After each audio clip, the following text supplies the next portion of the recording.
uh, sought after expertise.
Gonna do with all that junk inside the trunk?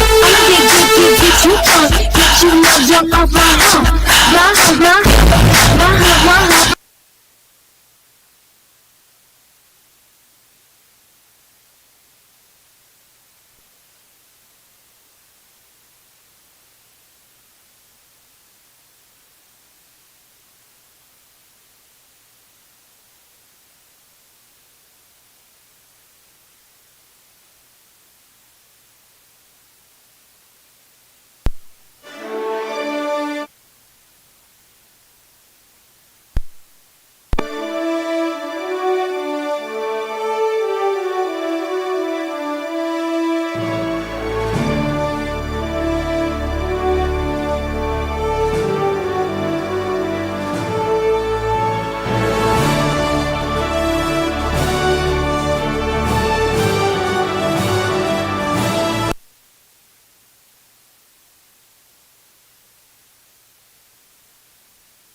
On me, with all that junk inside.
Maraming salamat po, Dr. Paringit. Thank you for leading us and sharing with us the journey of quantum computing here in the Philippines. Yes, a lot still should be done, and it's good that we are more. We can still do more together. So, at this point, we will now be hearing the global perspective on quantum technology. Let us all welcome the head of the Emerging Digital Technologies Unit at the Organization for Economic Cooperation and Development, or OECD, within its Science, Technology, and Innovation Directorate. A warm round of applause to Ms. Elizabeth Thomas Reynaud.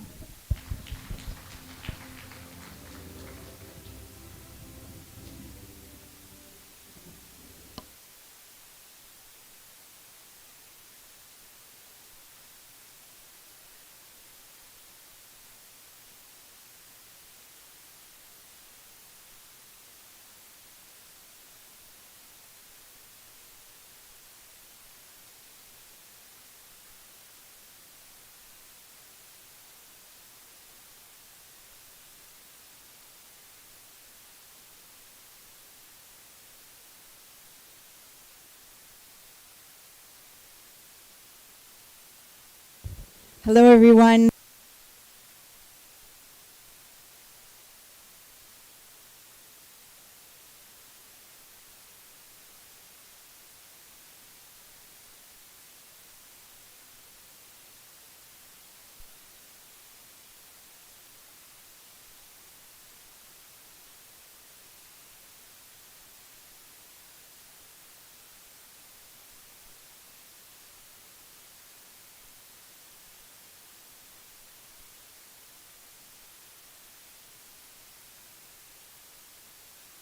Organization.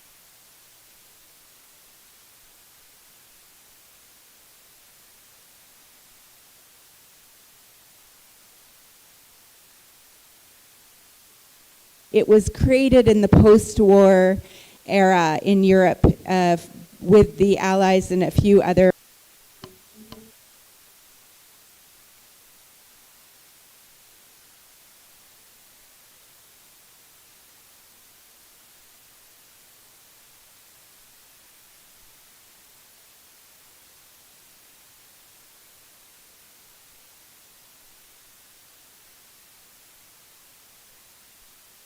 in the OECD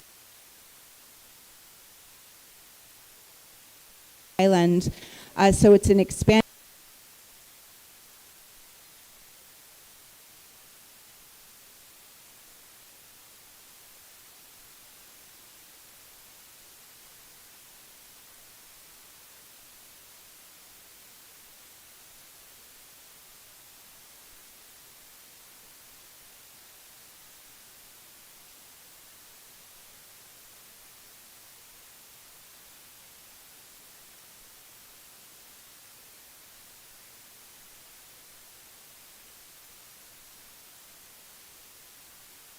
vision can be had. So that's what I'm going to talk about today in terms of relates to technology, quantum. So one of the ways the OECD is working to do this, not just within its own membership, but also with stakeholders and partner countries beyond, is through the Global Forum on Technology, and we call this the GF Tech. So if you hear me use the acronym, that's what I'm referring to.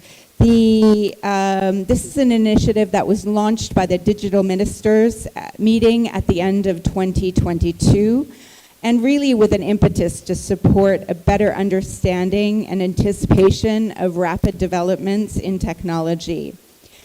The challenge for governments was recognize that technology is advancing rapidly, and we can harness this transformation to deliver positive change, but it's essential that we get ahead of the potential and long-term risks associated with some of those technologies.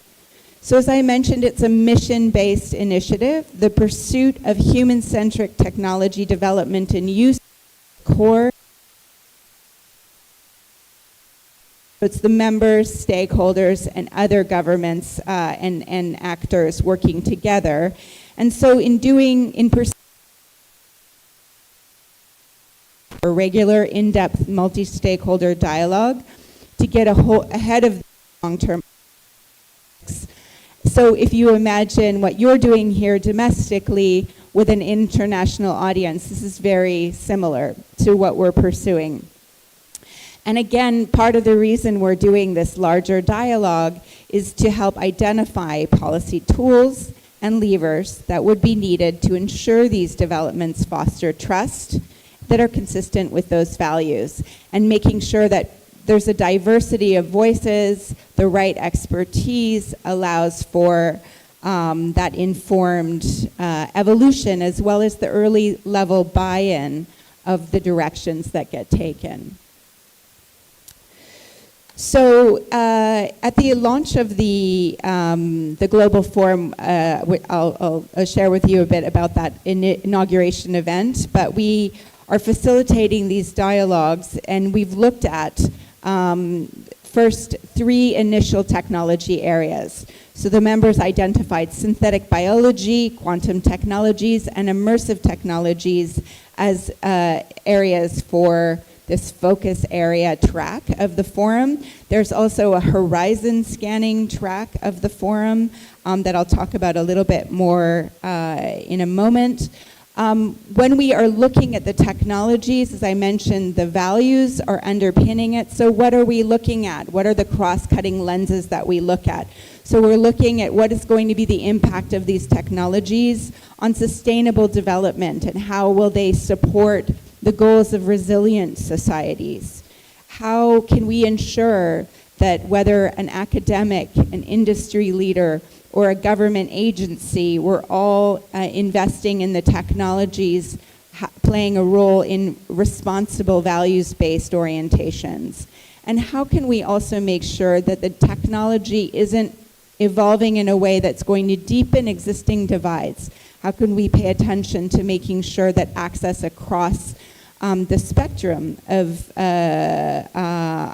communities and people within communities can be attended to as these technologies are both developed and then implemented?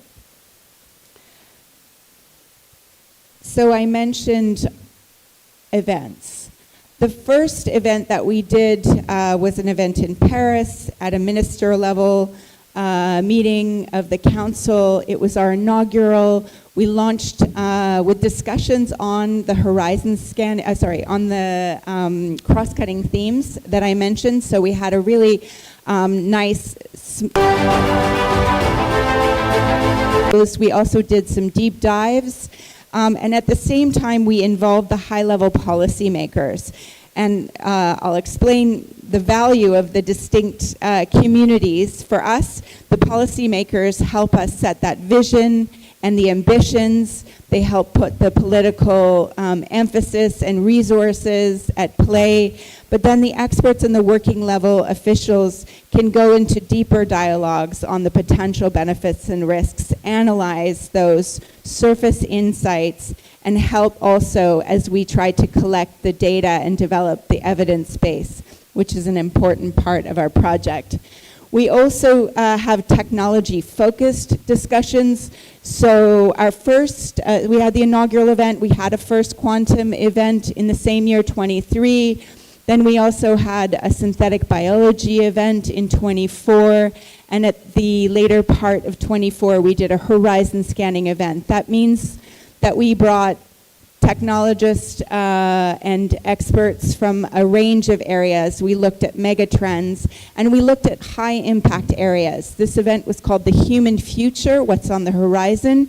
So here we looked at health in the human body. What are the technologies that are most likely to impact that? And which ones should we consider at what level of technology readiness and concern? Which are going to influence learning and cognition. And then we also had those that are contributing to digitally enabled spaces. So, So in the forum, we also work with these specific groups, our sort of stable community of experts that are working in what we call expert focus groups on the particular technology areas. Our government delegations recommend experts from their country in those areas, and then we've supported that group to make sure that we have a range of perspectives from the stakeholders as well as from the regions. So culminating the first year of those focus groups, we had 3 primers, policy primers that were developed, and these create kind of a benchmark starting place. So they help scope out where the technology is, also where those risks and benefits might be, prioritizing them a little bit, looking at some of the policy options and challenges at an initial level. And then our governments looked at the reports and agreed to declassify them so that they could be in the public domain and start to create a bit of a common and shared understanding. And just to give you a sense, in the quantum area, in the first 2 months of publication in at the beginning of February, there were 10,000 downloads of the primer. There was a strong appetite, and we've had 5,000 more since. So there's a strong appetite for understanding and baseline, and I think I heard Dr. Paringit mention this. I think it's like a quantum literacy that people are seeking out from a range of domains. So let's dig deep into what we're doing on quantum and how the international community of governments particularly, but also stakeholders, are looking at this question. So as I mentioned in the primer, we looked at and tried to surface what could happen, what could be those potential opportunities once quantum technologies are sufficiently mature. And if you want to understand why governments are pursuing this, there are lots of reasons, and we'll talk about a range of them. But the ambitions and the vision of those ambitions is really in these benefits. So in the area of medical and healthcare, there's an ambition that quantum sensors could promise medical imaging that might help detect tumors and track drug effects at a cellular level, enabling earlier and more accurate diagnosis. So using computing to accelerate DNA sequencing, drug discovery, while at the same time supporting more personalized or more accurate patient outcome predictions. In material sciences, the ambitions could include quantum sensors that would reveal microscopic defects or thermal stresses in materials before those cracks appear, boosting safety, cutting inspection time in aerospace, automotive, and electronics. Quantum computers are also sought to help model novel alloys and superconductors, as some of you are well aware here, guiding the development of stronger, lighter, and more efficiently manufactured materials. For energy and extractive industries, sensors could help locate geological resources and identify equipment faults early, reducing exploration costs, production downtime, environmental risks. Simulation and optimization through quantum techniques may help deliver carbon capture processes and energy grid operations. These are strong aspirations. There are aspirations also in the area of chemistry, finance, transportation and logistics, as well as communications. And communications, we'll talk more about the threats, but some of the opportunities are explored through the prospect of quantum key distribution to secure data links for financial, healthcare, and critical infrastructure applications. There's also the hope that food security could be boosted through precision agriculture. We heard that aspiration expressed earlier. The improved access to clean water through subterranean monitoring and next generation purification materials, as well as an integration of quantum technologies with classical computing and networks in the interim pursued to augment these benefits. In terms of risks, we all know that a big driver for people initially looking at quantum technologies in the digital economy is the cryptographic threat, the possibility that a quantum computer operating at a certain degree will break all of our current cryptographic standards. And if you think about how much we've achieved in terms of digital transformation, which is a great success, there is also a significant vulnerability there. And this is an important area of education and understanding that needs to happen across the ecosystem, not just in the quantum research and development area. The other area, of course, is with sensing. You have a degree of privacy risk that is unprecedented and in the hands of bad actors and actors not operating from a values-based, human-centric orientation, respecting the framework of the human rights. This really is an important risk to humans and our understanding of acceptable exposure. There is, of course, the dual-use nature of quantum technologies, their application in intelligence gathering, advanced weapon development, and cryptanalysis, and that has raised important national security concerns, and it's driving some of the behaviors I'll be speaking about shortly. And these are surfacing in our discussions with the experts, is there are some of the protective responses of governments that are inciting policies or approaches to export controls with sort of a blanket that don't grasp some of the nuance that the research community and others might require and that might not be needed. So deeper study, deeper understanding, multi-stakeholder engagement in those discussions is part of the exercise and the value of such an exercise.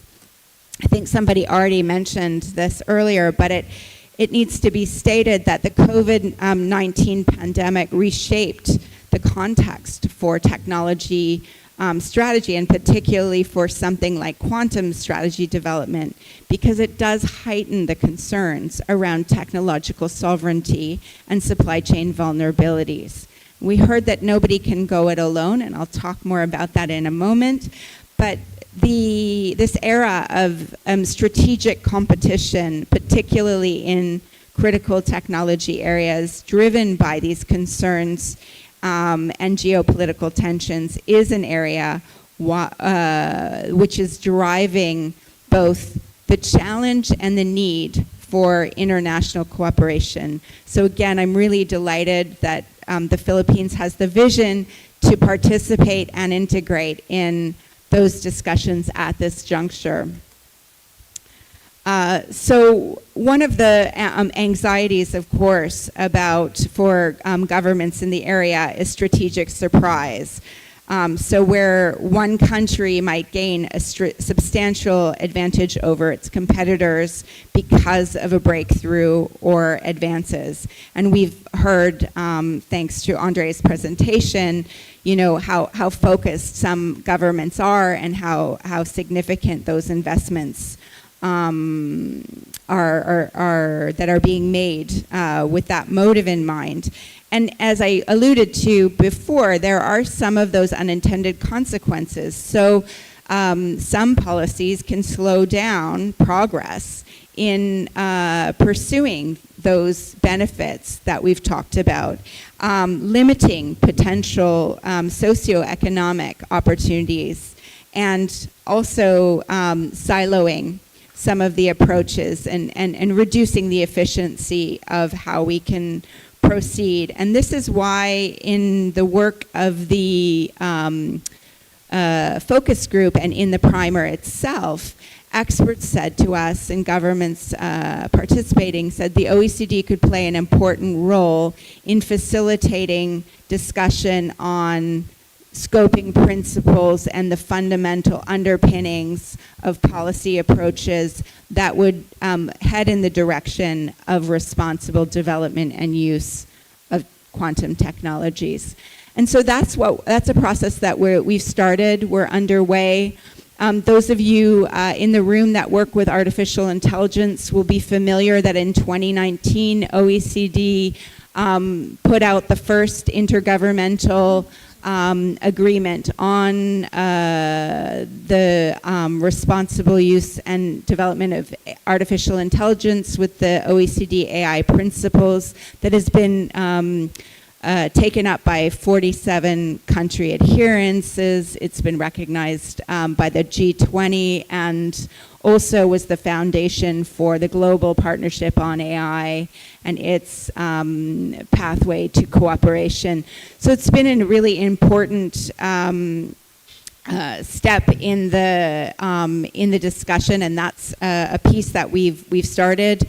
And I really commend the governments for their vision on leveraging the focus area, the experts that we have involved to do that initial scoping so that it's grounded not just in aspiration, but in understanding of the technology, of where it's at, of where it needs to go, and how and in this draft that we're working on, we're looking at principles, but also recommendations.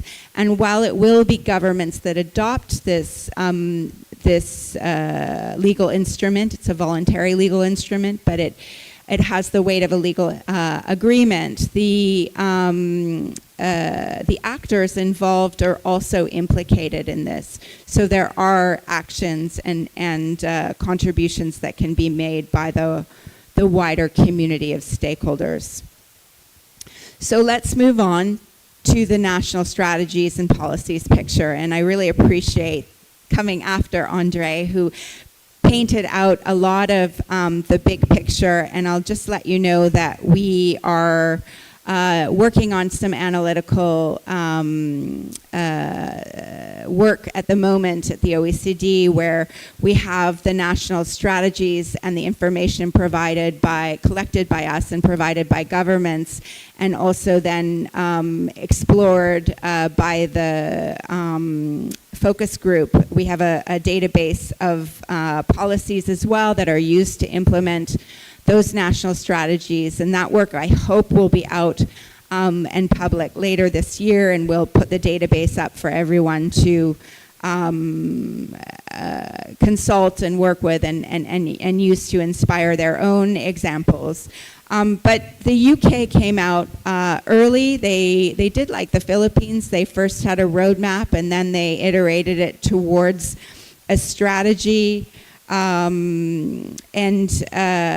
This is really a recognition of the strategic importance, and that the number of countries that have been doing that since that time has increased. There are 21 countries with dedicated strategies. 16 of them are OECD member countries. The most recent launches were Spain. We had an event with the Philippines representation there, and also Finland, which have launched their strategies this April. And these are mission-oriented innovation policies. And they come in a variety of configurations that I don't have enough time to elaborate on here. But I do want to point out that there are also different levels of government that are driving them. So in the US, in France, and Japan, you have the highest executive level oversight of the strategies. In other governments, you have anywhere across the spectrum of science, technology, ministry towards innovation ministry, and duality of ministries supporting that as the recognition will be for the evolution of the policies from research towards commercialization. So on that note, There are, in our analysis, 5 main instruments of policy that are being used in these strategies. They're meant to form sort of the backbone of how the strategies can be implemented.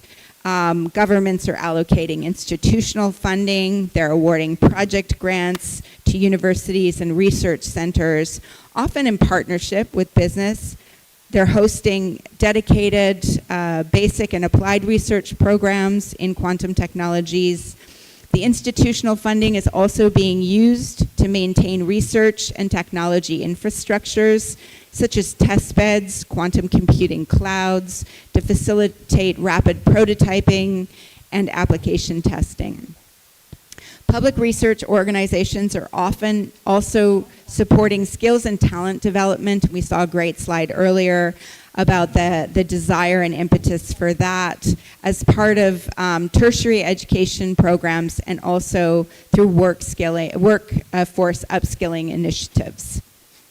In addition to public research funding, there's financial support for private sector to incentivize firms' investments in the commercialization of quantum technologies. There are grants for businesses, R&D and innovation fund industry-led projects, partnerships to demonstrate commercial viability, and to cultivate demand for quantum technology products and services. The public procurement aspect supports investment in research and development. It's an area where governments can embed values in the orientation and contribute to the advancement of technology readiness levels, helping businesses that develop innovative solutions to later sell to other ecosystem actors. A notable example is that several quantum computers and networks are being commissioned by governments to make them available for research and industry actors.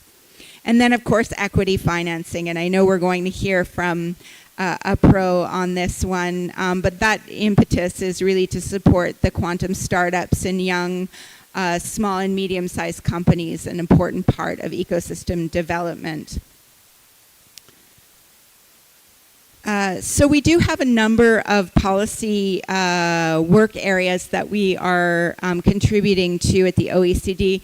This is a list of them. I want to highlight that the specializations and vulnerabilities in supply chains, the skills and talent development approaches for quantum technology, and the metrics to benchmark quantum technological capabilities were all items that were prioritized highly in the focus area expert discussions and put on the list of to-dos for the organization and its partners in the next stages. So some of those are in progress and some of those are on our to-do list. And I will note, I was very interested listening to Andre and the breakdown of the quantum technological capabilities. It's one of the frustrations we've heard is there's no method to measure, apples to oranges, and even with the supply chains, we've done a lot of work at the OECD on semiconductors.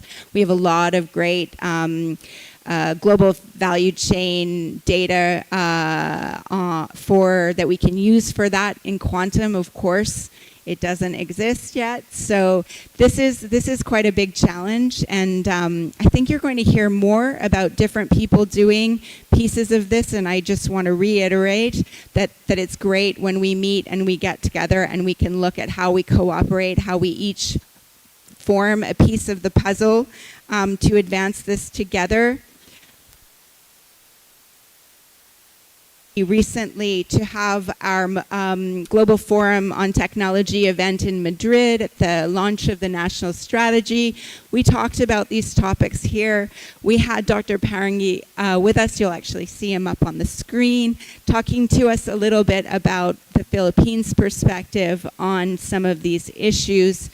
at the end of that discussion, we were able to highlight a few things. And one was that everyone agreed you need a whole of government approach, that countries are going to face obstacles across those issues, be it skills, infrastructure, access to finance, and that government efforts need to engage the private sector to bridge the gap between research and innovation. And we really, just in sidebar conversations already this week, we've really heard about how fundamental that is. And then inclusive access. And this is a challenge. This is something that we aren't even, I would say, at the early stages of fully understanding how we're going to do this. And access might be global, but it might also be community-based access. And when we talked about skills, we talked about the importance of, you see all those job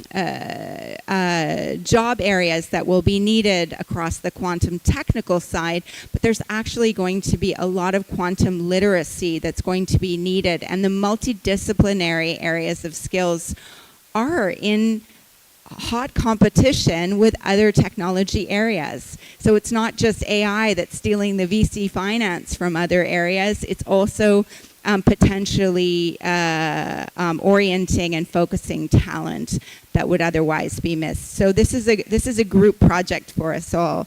And international cooperation is a fundamental one that surfaced. The fact that there isn't a country that can host supply chains in isolation, that this trust-building exercise of working together to identify partnerships, to allow for common technology understanding, to mitigate sensitivities and vulnerabilities that will otherwise block the building out of a global quantum economy.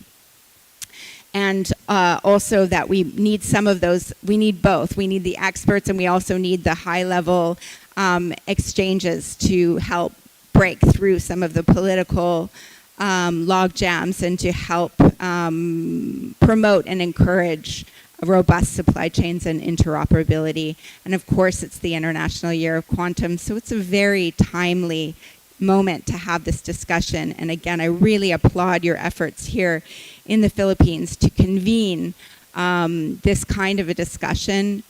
With the OECD, we're also working, we've had a recent event in Korea on anticipating the embedding of quantum into sectors. This is our Science, Technology, and Innovation committee that's held a one-day interactive workshop on this topic, and we'll be working on some forward-looking technology assessment on quantum, a report they'll be putting out.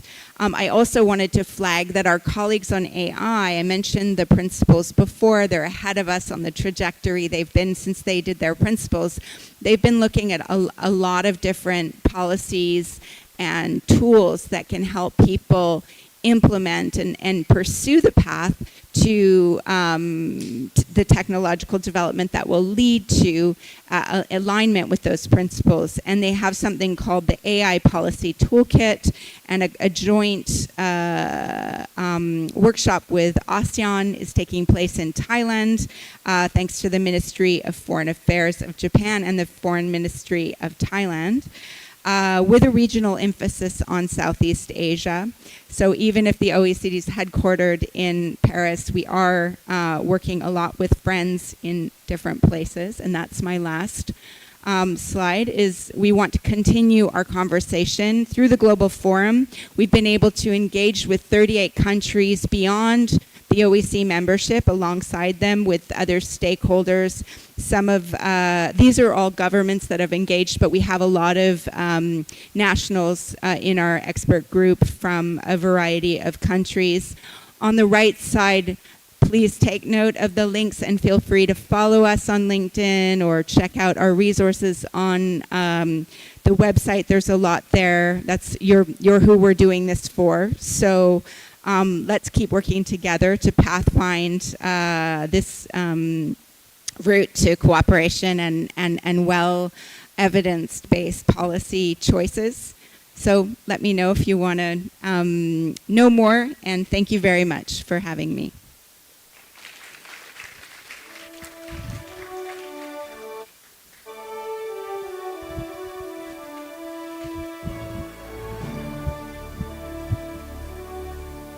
Hi.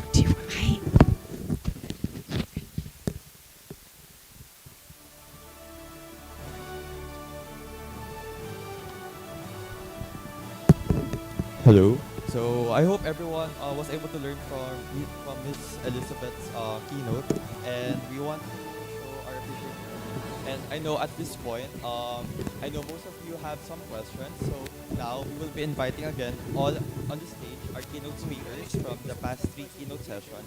So maybe invite Mr. Andre Koenig, Dr. Enrico Paringit, and Miss Elizabeth to come here on stage.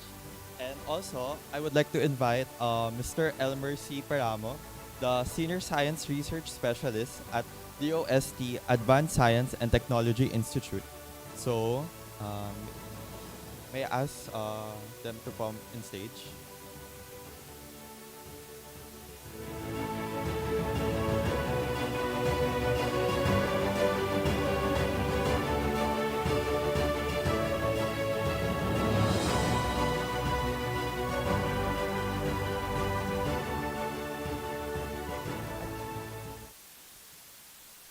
Hey, good morning, quantum travelers. Welcome to QISTCon.ph 2025. And I'm really glad, I hope you're enjoying the conference so far. I'm really glad that you've joined us to this historic event. So I'm Elmer Peramo from DOST ASTI. I'm also the Director for Program Development of the Quantum Computing Society of the Philippines. I work there as a volunteer.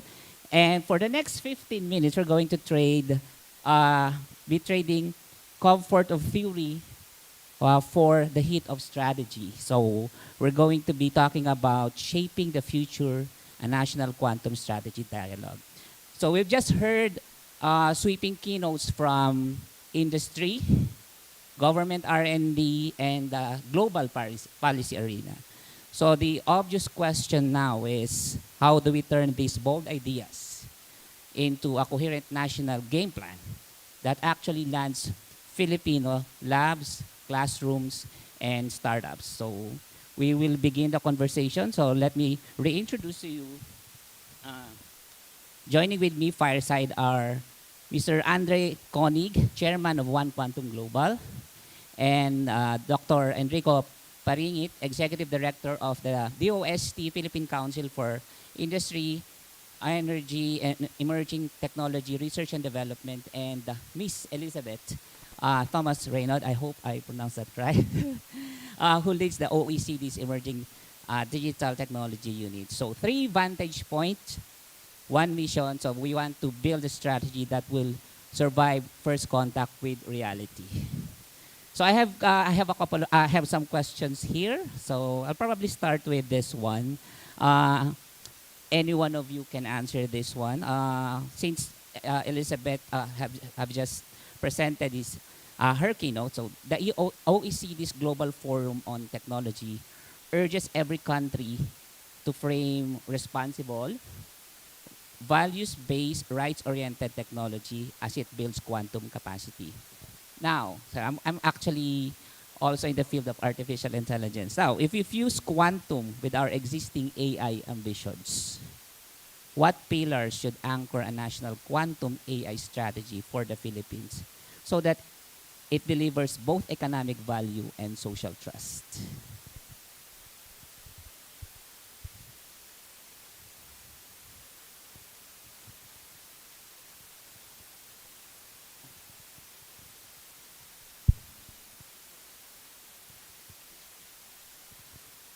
Thank you. So I think that the first and fundamental underpinning of the values that we have or that we talk about with regard to shaping the technology is it started a long time ago. It's the human rights, right? So we underpin our approach and think, how does this impact the human with regard to those rights, and then translate into values and the values of a democratic society, and looking at how I think first thinking about what are the implications of the technology on those values, So privacy, security, thinking also about the role of actors in those values is an important part of the process. We're going through this exercise right now. I wish we had finished it so I could give you our our list of outcomes. But and then I think within the role of and responsibilities of those actors, how you think about accountability, and how does an actor perceive, if they're in the research lab, their role in making sure that the technology is accountable. How does the government policymaker determine how is it accountable when they're setting out their policies? Similarly, transparency and an understanding of what the technology is doing and how it's working, and not sort of playing on the ignorance of the users or the complexity of the science or the language of math that may not be accessible to all. Really holding with responsibility within the power of that individual and that individual role. So that's kind of how we look at it. And then, of course, we'll get more specific into supporting the ecosystem, leveraging the opportunity of the public sphere to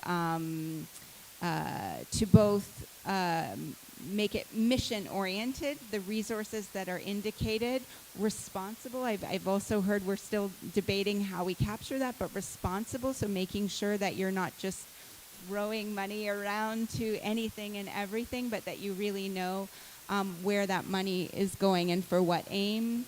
And sometimes the aim is to answer the question, so it's not to get against that. And then I think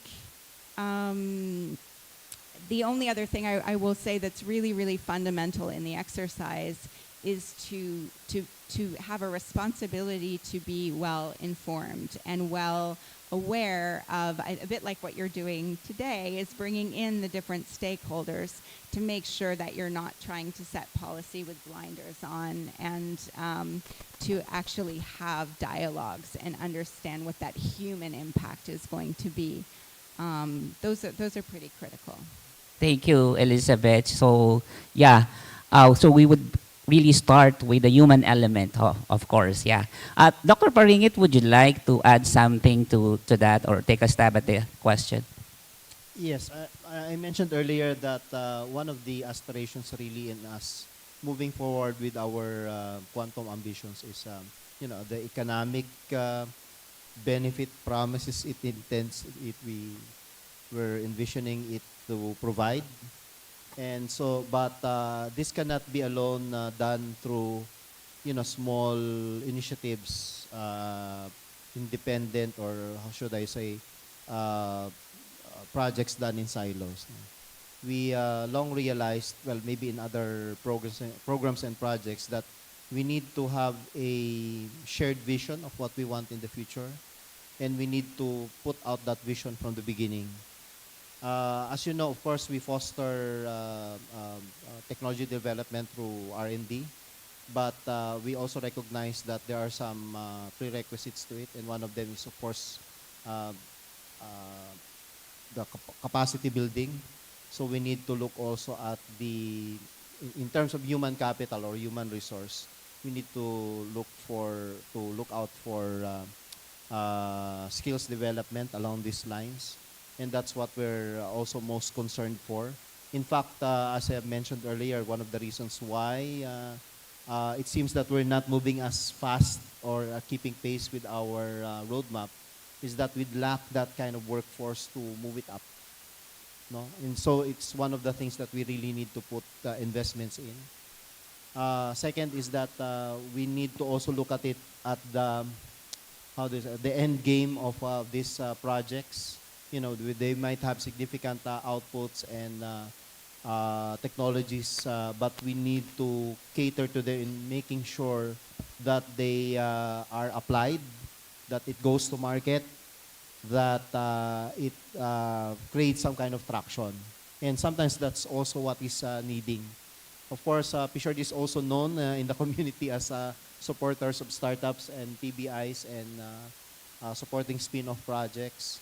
So that's the kind of environment which we really wanted to somewhat support, to have a complete package of services that we provide to researchers, to innovators, to the very community that they intend to partner with to derive those benefits. So we should be working at all levels. Unfortunately, of course, we are limited by the mandates that we are here for. So we have to, of course, collaborate with our fellow government agencies in moving about some of these things. Like education, for example, is one very big, I wouldn't say really a roadblock, but an enabler perhaps of these things, and it could be done through our educational system. Like how do you really introduce quantum concepts in as early as high school level or even elementary, so that by the time they actually get into their in college and in their careers, hopefully in research and development, they will be able to already assume certain positions and perform certain technological and scientific activities that are more matching the skill requirements in those respective fields. That's what we're actually also wanting to provide some kind of support for. I mentioned earlier about the need to gain a critical mass if we need to move forward with this not only at a steady pace but with some level of force, if you will, because if we just put out some, how do I say, token projects here and there, throwing them in the wind, we wouldn't be able to achieve, I think, that kind of movement. No? It will not be noticeable. So it has to be a strong effort. It should have a resolute effort, and it has to be resounding, meaning it has to sound out to the rest of the world that we're ready to actually be partners. So, of course, we do not aspire to be something to be appearing to be competing, no, in these lines, but rather we're trying to foster some kind of partnership, because we believe that it's still a vast. If you look at it from a market perspective, there's still there's too many businesses still for everyone to pursue. But I think also that we need to also pick a few areas where we think we can play out our best or our key strengths. No? And this one is, I think, going to be part of the discussions that we will have, trying to decide on which areas we think we can offer the most potential. So that will be actually part of the refinements in the roadmap that we have, and hopefully, of course, with your presence and all of the things that we're going to absorb in today and the coming days, that will definitely help us have a more definite and refined appreciation of what's going to happen and how we will best contribute. Thank you. Thank you, Doc Eric. Yeah, I totally agree with strategically for economic benefits. I agree that collaboration is key. Yeah, thank you for those insightful inputs. How about you, Andre? Well, what are your thoughts on what pillars should anchor our national quantum AI strategy if we're going to fuse the two technology? What are your thoughts? Well, I think you should collaborate and compete. That is literally what quantum allows you to do. When I returned to our table after my presentation, you coined the phrase quantum sobriety, and I really like that. Sobriety isn't fun. You're not going to get the big attention at the party. Nobody's going to laugh at your jokes, but sobriety, quantum sobriety, means you do the hard work and you deliver the results. And I think that's exactly what we need in quantum. There is too much quantum party and loud quantum techno music out there in the world. and that is going to fade away. That party will end at some point. I can guarantee that to you, and the quantum sobriety will take over and will win. I don't know what science fiction movies are popular in the Philippines. Star Trek, Star Wars. I think that's universal in the world. Quantum, to me, I don't think of it in terms of a technology. It's a philosophy. Think about the physics behind it, and then how that came about, and what it allows us to do. Right? This is an opportunity for every country and every region and every organization. It's great to see what you're doing at UODC. To compete and to invent something new, and that's why I started One Quantum. Even so, that's where I come from, but I don't think that quantum will be successful if we leave it up to MIT in the US, Oxford in the UK, and University of Science and Technology in China. We need diversity and goals and problems to solve and philosophies and thinking, and that's the opportunity. Quantum is something that will allow you to do new things. Not near-term quantum and optimization that I very clearly was skeptical about this morning, but ultimately solving computational complexity problems, and that is far away, and ushering in a new future that will transform your shores, your farmers, and the education of your children. So that's how I think about it. In a previous career, I was born in Germany. I was living in the US, in New York. The German government asked me to start an accelerator in New York to bring German startups, which are not the most fast-moving kind of entrepreneurs. They take 6 weeks of vacations a year. They have a lot of bureaucracy and accounting. It's not very exciting. To New York for 4 months, teach them the American ways of capitalism, send them back to Hamburg, Frankfurt, Munich, and hope that they will be big, successful, strong startups. It was called the German Accelerator by the German Ministry of Finance. I think we had 2,000 startups come to New York. Now we have 9 unicorns that came out of it. But it was very, very difficult in the beginning because everybody has the same problem. And that problem is everybody has a solution. I have a cool technology. I built something on the blockchain and it's amazing. But what problem does it solve? And we've seen that in AI, and we see that today in quantum. Start with your shores, start with your farmers, start with your children, and figure out how quantum, not just as a product and a technology, but as a science and potentially a philosophy, can tie into your local strength. And everybody is unique. Look, you're making me feel like Miss Universe with a little bow. It's amazing. And how that can tie in with your unique differences and strength. And that way you can compete. And I think the world needs that. I am American. I hope we will win. But I think we need different opinions and different visions. And that is what quantum is for me. And that's how I think you should design it. Thank And you. that, by the way, was, this might shock you, but the goal of my presentation this morning was to excite you and motivate you, not to scare you away from quantum. I just think you have to do it in a specific way, not like everybody else. Don't copy America, don't copy Europe, don't copy others. Do it your way and figure out what that means. Thank you, Andre. You know what? We've been having this engaging conversation since dinner last night, and it's just a continuation. And I don't want to keep the joy to myself, so I'm opening the questions also to our on-site participants. Can you, if you have questions, you can approach any of the microphones in front. Thank you.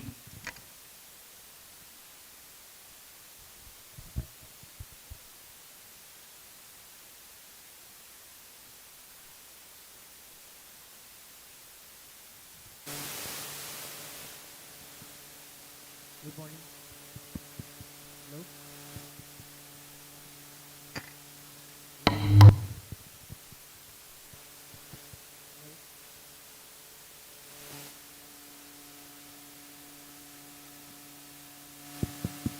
Hello? Hello? Can you hear me?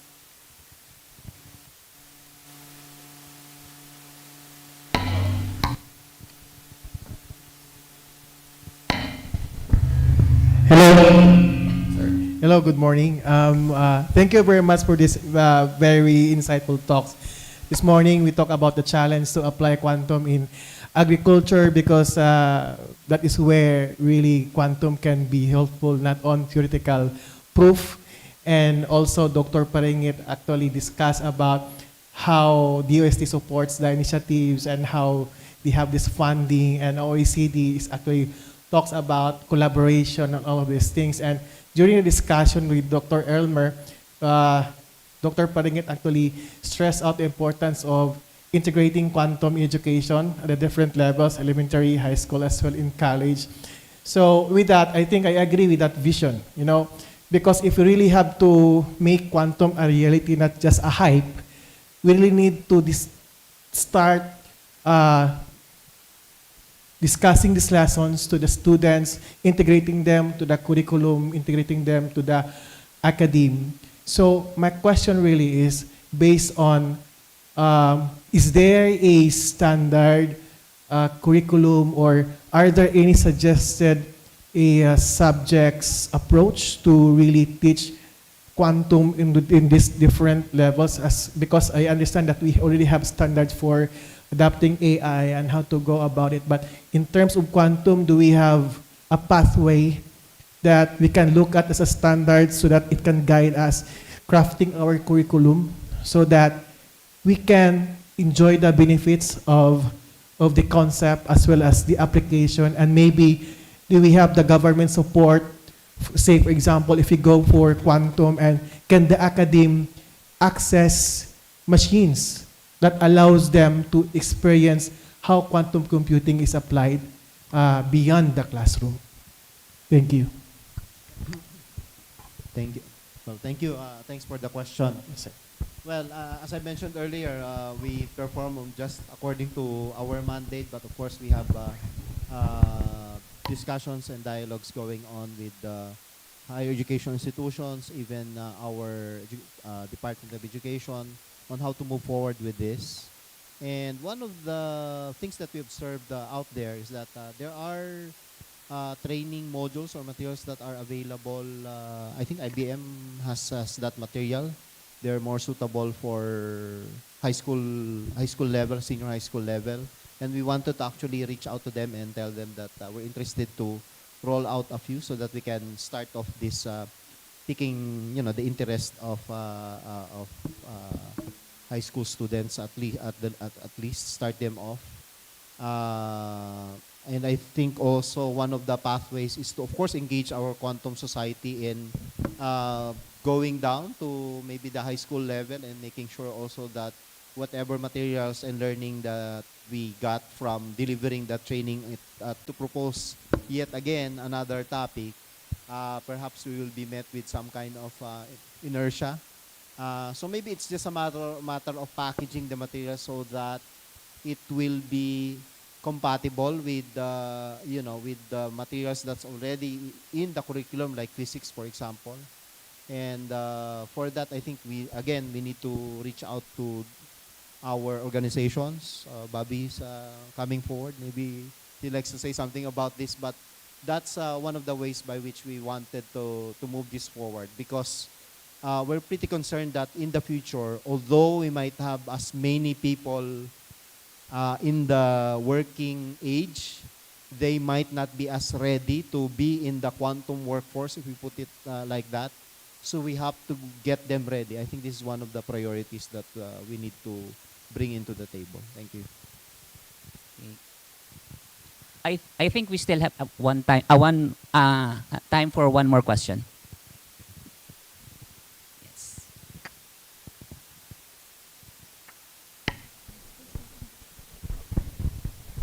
Hello. So yeah, my name's Dylan. I'm the director for collaboration and partnerships at the Quantum Computing Society. First, I'd like to address the question of the gentleman earlier. So we do have a workshop or working group discussion on the third day for quantum education that's going to be chaired by Dr. Cherry and Dr. Well. And we are going to address those questions directly. We do have some findings already of initial deficiencies of the curriculum in the Philippines, some fields in the Philippines. So those are going to be points that we're going to discuss, and how can we bridge that. Now, going to my question. So, aside from QCSP, I'm also representing our group in the DTI, or Department of Trade and Industry, Euro-Philippine Standards. So, my question is, what do you think would be the role of policy, regulation, and standards in industry, research and development institutions regarding the development of quantum technologies? Thank you, Dylan. And who would like to answer that question? I Addressed think, to which panel member? Anyone could answer. I'll hand off to you just very quickly. I think in general there are still very, very few global standards and regulations in quantum, and here you really need to start to look at the applications and the supply chain. Of course, quantum sensors, quantum communications, and then you have things like your telecom band, your optics, and your lasers. So there's regulation certifications around that. In the U.S., you have the National Institute of Standards and Technology, NIST, that issued patents in post-quantum cryptography that is being globally adopted and followed. In the US, there's certainly some concern of who will be the first to issue regulation, because regulation might drive adoption, but we haven't seen all too much progress. Thank you. So on this global standards part, I mean, some of what we're doing on the principles exercise, the OECD recommendation will not be regulation. It's not intended to be regulation. It's intended to be before that degree of domestic customization of what is needed. I think most of the discussions that we've had have been really, there are existing regulations in place for classical computing. In the era of quantum, it's early. It's early. Even for technical standards, there's some work going on, but there's a sense that we don't yet know technology is going to really drive areas of development. Maybe it will still be a number of them, but we're in early phase and be more harmful than helpful to over precipitate that. And that the anticipatory governance is really about aligning that vision and using that understanding and putting it into practice of the actions before actually having to frame out a regulatory requirement and compliance and all of those kind of things. There's some experiments, obviously, with AI and sandboxing, and I think lots of people will look at what's the relationship of regulation in that area and the development of the technology and steering it in the right direction. But we'll see. The landscape is shifting. The EU is talking about an early phase discussion of a quantum regulation. We'll see how far they get. Okay, thank you. Actually, I do have one question for the pan that I've been itching to ask. Andre, can you give us one real commercial win you've witnessed in that classical tech couldn't match in quantum computing? So can you share a real commercial win based on your experience? Yeah. Easiest question ever. 150 people in this room, and as I told you, I do this every week somewhere in the world. Quantum has created an entirely new ecosystem that is extremely unique, of the smartest, best researchers since Einstein, some highly dedicated entrepreneurs and investors, and the highest levels of governments, and that is generating a economic impact in itself. It is generating a geopolitical impact. It is generating a workforce impact, and that for me is the primary use case. Thank you. Elizabeth, how does OECD see this evidence over hype?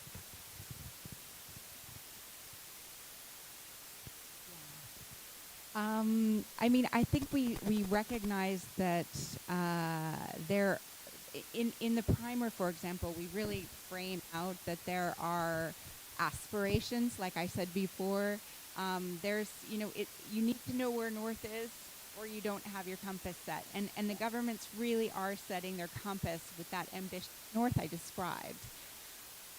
But they're not they're recognizing that it is a bit the philosophy, the vision, the anticipation. So managing the hype, I love the work that you just described you're doing, because you're really getting very granular about that. I think we're not at the level yet of doing granular, and it's probably not our job to go that granular, because we're spending a lot of time working on the vision and the part that will influence the vision, so that Dr. Parangit and others in other countries will then implement that at the detail level. There is a sensitivity to the hype, and certainly, but I will say, in our focus group experts, we started our discussion talking about how long the trajectory could be for different technologies, and it was longer in 23 at the end of the year when we first started having our conversation. There are some technology wins that have happened to change people's point of view in the academic and industry field, not just the industry field. But there are still, of course, the scaling hurdles to make that an actual commercial reality. But in terms of the technology getting to a certain place, there is a short-term shift in that, and I think there's a hope and an orientation. We need to collect more data. We're working with the people to do that, and it's great. There's a whole ecosystem of others contributing to that question. So, Yeah, thank you, Elizabeth. So, now we're going. Any parting words that you'd like to leave the audience? Or we're going to start with Elizabeth, and then Andre, and then lastly, Dr. Paringit. Anything else that you'd like to add for the audience? I think I will just echo the congratulations of that Andre said about being in the room. About I really think it's fantastic that the Philippines is where it is and is looking with the ambition and the motivation, leveraging your talents, and being part of the global discussion early, not sort of discounting we have to get to X in order to participate, or in order to find partnerships. That early positioning, I think, is essential in not just participating, but actually being part of setting the vision for cooperation, making sure that the issues and the needs and the why, from your perspective, is factored in the global support systems and framing policy work that could benefit and influence your domestic efforts. Study the underlying science, quantum mechanics, and you don't need to go to university or get a PhD in it, and this might take 6 months or 2 years, but understand superposition, quantum entanglement, interference, quantum tunneling. And if you do that, actually, it will make you question your existence and the existence of everything. And that is beautiful, because out of that, something new will be born. And that, again, in my opinion, is what quantum should be. The worst mistake that we can make is try to box it into some quantum computing use case because Google needs to make some money. But this could change the course of humanity for the good or for the bad, and it's our job to make sure it does so, and does so for the good. And everybody has a role to play if you're serious about it. Yeah, already delivered my final remarks earlier, but maybe again, this is a call to action to all of us, that I believe it's not just going to be a few set of or a group of people who will move this forward. It's going to be a community effort to move this up with an understanding of what the goal is essentially in the future. But we also need to understand our respective roles now on what we can do and how we may be able to contribute on different levels. So I think this conference is a venue for that kind of discussion on how to understand each other's roles and how we may be able to help out each other realize our sub goals with respect to that overall aim. Um, I think the last SPP conference I had the privilege of sitting down before my talk on quantum tunneling when they said there's zero time actually to go through that tunnel. Right? So I said that could be a solution to the horrendous traffic that we're experiencing in Metro Manila. You know. And I don't know. I'm just saying on top of my head that sometimes technologies offer very promising solutions that really picks the mind of our people. But we only need to somehow communicate it well, communicate it better, so it would connect and find some useful applications so that they will pretty much appreciate the contributions they bring. And so when they appreciate that also means that they will commit to supporting it so that it can further bloom and it can further be fostered. So that's the kind of spirit that we wanted to have in this conference and in the succeeding days even after it. Thank you. And I'll share a national secret with you. I'll get into trouble at the border. But you're laughing. The NASA in the US, the space agency, is working on quantum teleportation. And they have a 50-year roadmap to do that. So we can fix not just traffic in Manila, but much bigger problems. Okay. Yeah. Thank you, panel, for those insights. And can we give the panel a round of applause? Yeah, keep those thoughts bubbling. So now, I think, thanks, panel, for this very insightful fireside chat. Okay, so before we ask our keynote speakers to go down, let's take this opportunity for a quick photo. Shall we, together with Sir Elmer, please, and our photographers. Thank you so much for the insightful and meaningful discussion, right? And we are truly filled with good ideas and new challenges for a bright future of quantum computing technologies here in the Philippines. So once again, thank you so much, Mr. Andre Koenig, Dr. Enrico C. Paringit, and Ms. Elizabeth Thomas Reynaud, and of course, our moderator, Mr. Elmer C. Peramo. A round of applause, ladies and gentlemen. Okay, maraming salamat po. Thank you so much. Okay, I know that it's already 12 and it could be lunchtime or it should be lunchtime, but we still have one last segment for this morning session, and we will be hearing a discussion on how our neighbors in the Indo-Pacific are building quantum technologies, or quantum strategies, rather. So I know this is another food for the mind and later food for the body. Okay, is that okay? Are you still with us? Can I hear yes? Okay, I bet you're hungry for more. So, to moderate this session, once again, this session will be moderated by none other than Mr. Elmer C. Peramo, Senior Science Research Specialist at the DOST Advanced Science and Technology Institute. Giving back the floor to you, Sir Peramo. Thank you, Diane. Yeah, welcome back, everyone. So if the fireside chat was about our national strategies or why it matters, now this panel tackles how our three neighbors, three playbooks, one shared ocean of opportunity. So here's the format. So we're going to have three speakers from our ASEAN neighbors. So for the first speaker, we're glad to have Mr. Manoj Harjani. He is a research fellow and coordinator of the Military Transformations Program at the Rajaratnam School of International Studies.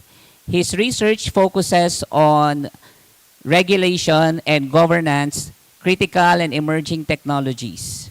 Prior to joining RSIS, Manoj worked in Singapore's civil service with stints at the Ministry of Trade and Industry, Prime Minister's of Office Strategy Group, and Public Service Division. So, Manaj, you may now start your talk. Thank you.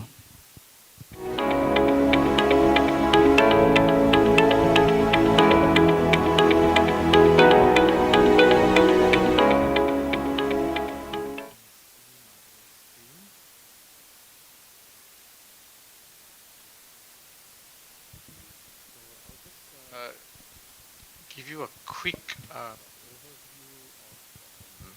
what I'd like to talk about first.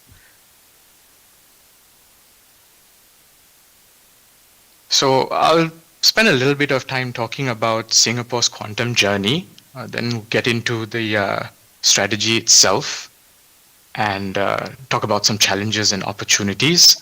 And lastly, we'll try to take a quick look ahead at what's happening with the strategy itself. So this talk that I'm sharing with you today, it's based on a piece that I've written recently.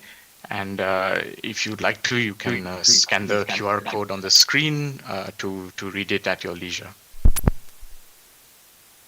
So just a caveat, this little capsule history I'm going to give you of Singapore's quantum journey does almost no justice to the incredible amount of work that researchers, officials, enthusiasts have been doing in Singapore for more than 20 years. But unfortunately, with time being limited, these are the highlights that I wanted to mention. So the journey sort of starts officially in the early 2000s when a initial research group was set up on quantum information science. Fast forward a few years after that, in 2007, the first Research Center of Excellence, or CQT, the Center for Quantum Technologies, was set up with a grant to run for 10 years. Fast forward many years after that, many achievements later, CQT building a world-class research ecosystem in Singapore. In 2022, Singapore's government set up a national quantum office. And last year, and this is the highlight I'm going to be talking about, Singapore launched its national quantum strategy.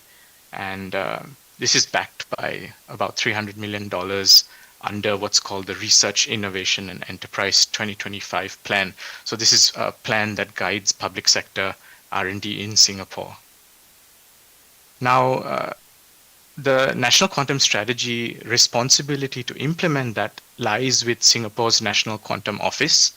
And Singapore's NQO also has oversight for the quantum engineering program. Now, this aims to kind of work on translational research to try and scale up and have commercially viable applications and solutions.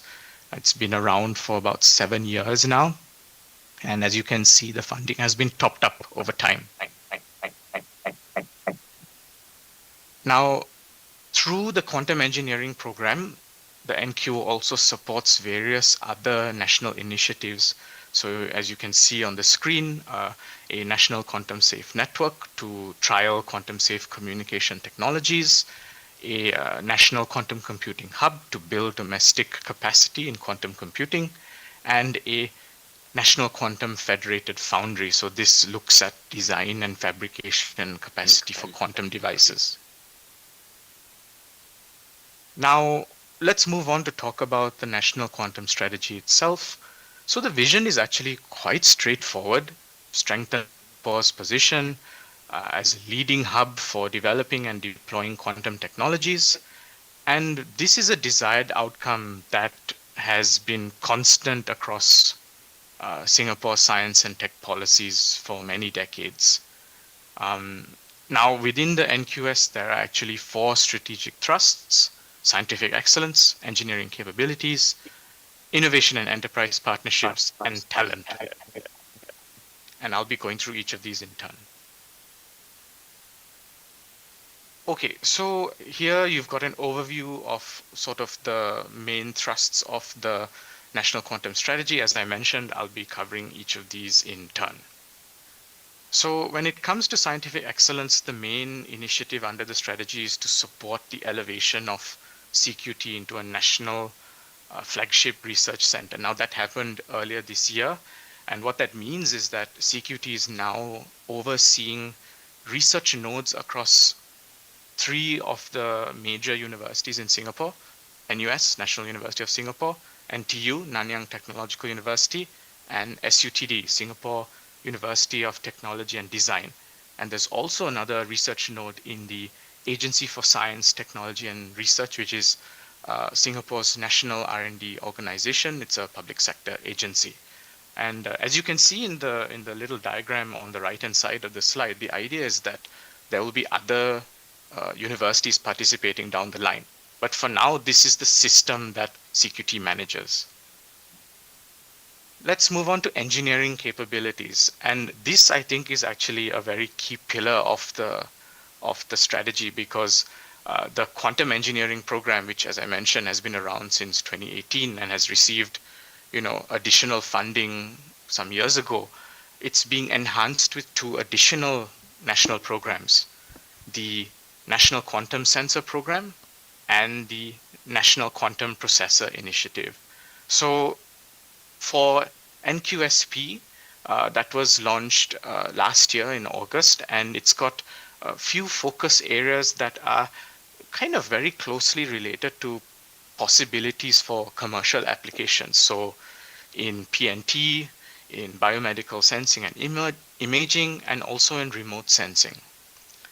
And for NQPI, which was also launched last year, the idea here is that it will support the National Quantum Computing Hub by strengthening domestic capabilities for designing and manufacturing processors for quantum computers. So it's building out that domestic supply chain for quantum computing. Moving on to innovation and enterprise partnerships. So this is a feature of a lot of Singapore's science and technology policies. There's an emphasis on collaboration with industry. There's a strong desire to encourage spin-offs and startups. And if you see on the box on the right, CQT has been very successful in recent years in having spin-offs. So the example that I think is often mentioned is Spectral. It was spun off in 2019, and it looks at solutions for satellite-based quantum communication systems. And there are only a handful of startups in Singapore now, but this is not going to be static, and it's likely that you'll see growth and further spin-offs occurring. And this is one pillar behind the NQS in Singapore. And one of the more recent examples is that the National Quantum Computing Hub, it's trying to partner industry to develop use cases in finance, drug discovery, logistics. These are all aligned with sectors in Singapore's economy that are also priority areas as part of overall economic strategy, and there are sectors where Singapore has developed advantages over some time. Okay, and now we're at the final pillar of the National Quantum Strategy, which is talent. Very crucial for a country like Singapore, which has a small population, which is reliant on global talent. And so this is why there's a national scholarship scheme as part of the National Quantum Strategy. The idea is to grow a pipeline, 100 PhDs, 100 master's level graduates over the next 5 years or so. So far, you've got about 14 PhD students that have come into CQT since earlier this year, and you've got master's students that are going to be coming in later this year. And if you see the chart on the right, you can see that students, postgraduate students, make up a very big chunk of the CQT community. So they're very vital for sustaining the quantum ecosystem in Singapore. And this is why the National Scholarship Scheme is a priority area under the National Quantum Strategy.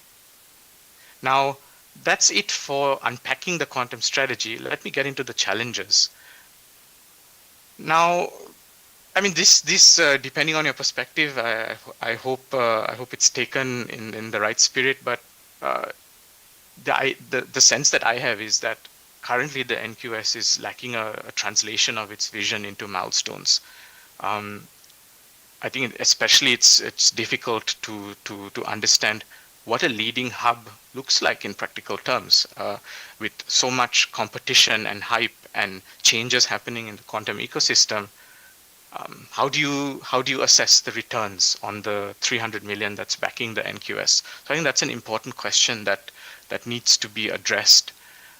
The other thing is this idea that currently there aren't any big measurable targets, but you see this in other countries' quantum strategies. So, for example, the UK has had its national quantum strategy with a number of quantitative targets. But then does this give you the challenge of having tunnel vision? Numerical targets can be superficial. They might not actually give you progress, even if you achieve them.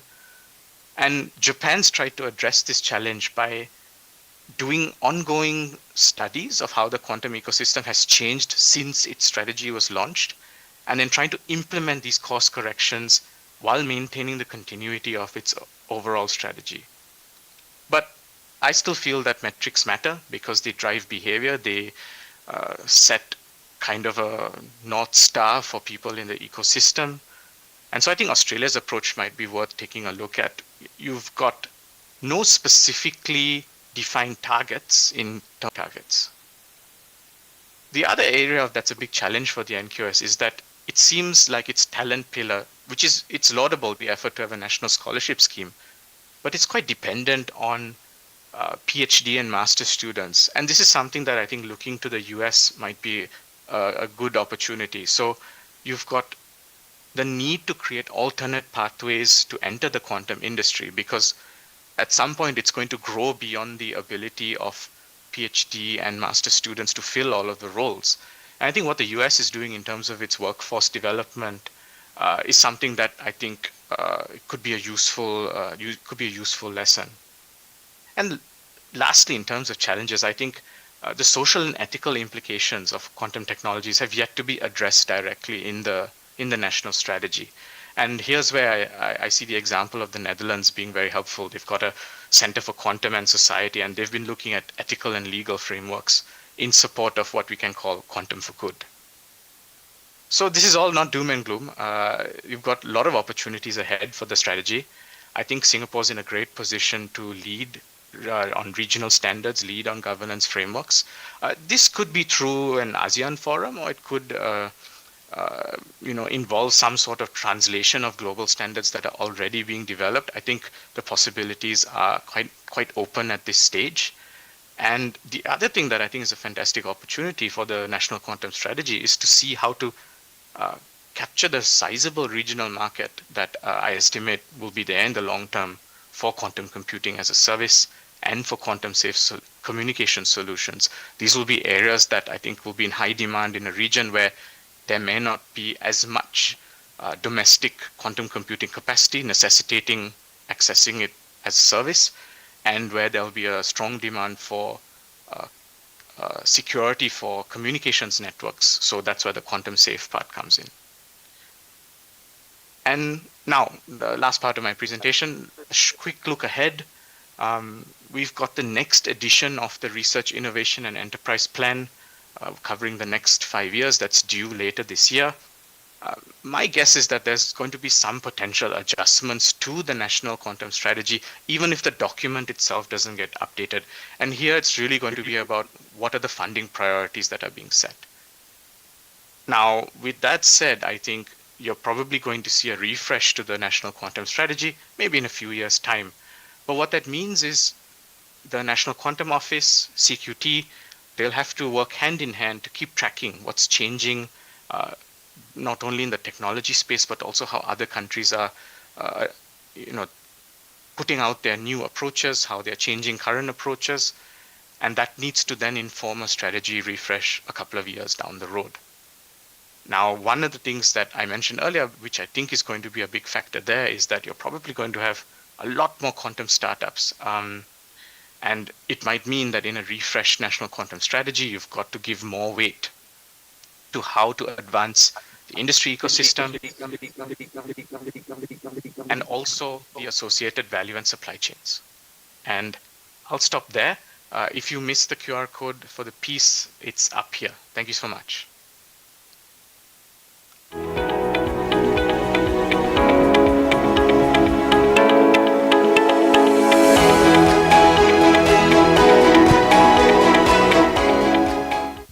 Thank you, Mr. Harjani, for that informative presentation.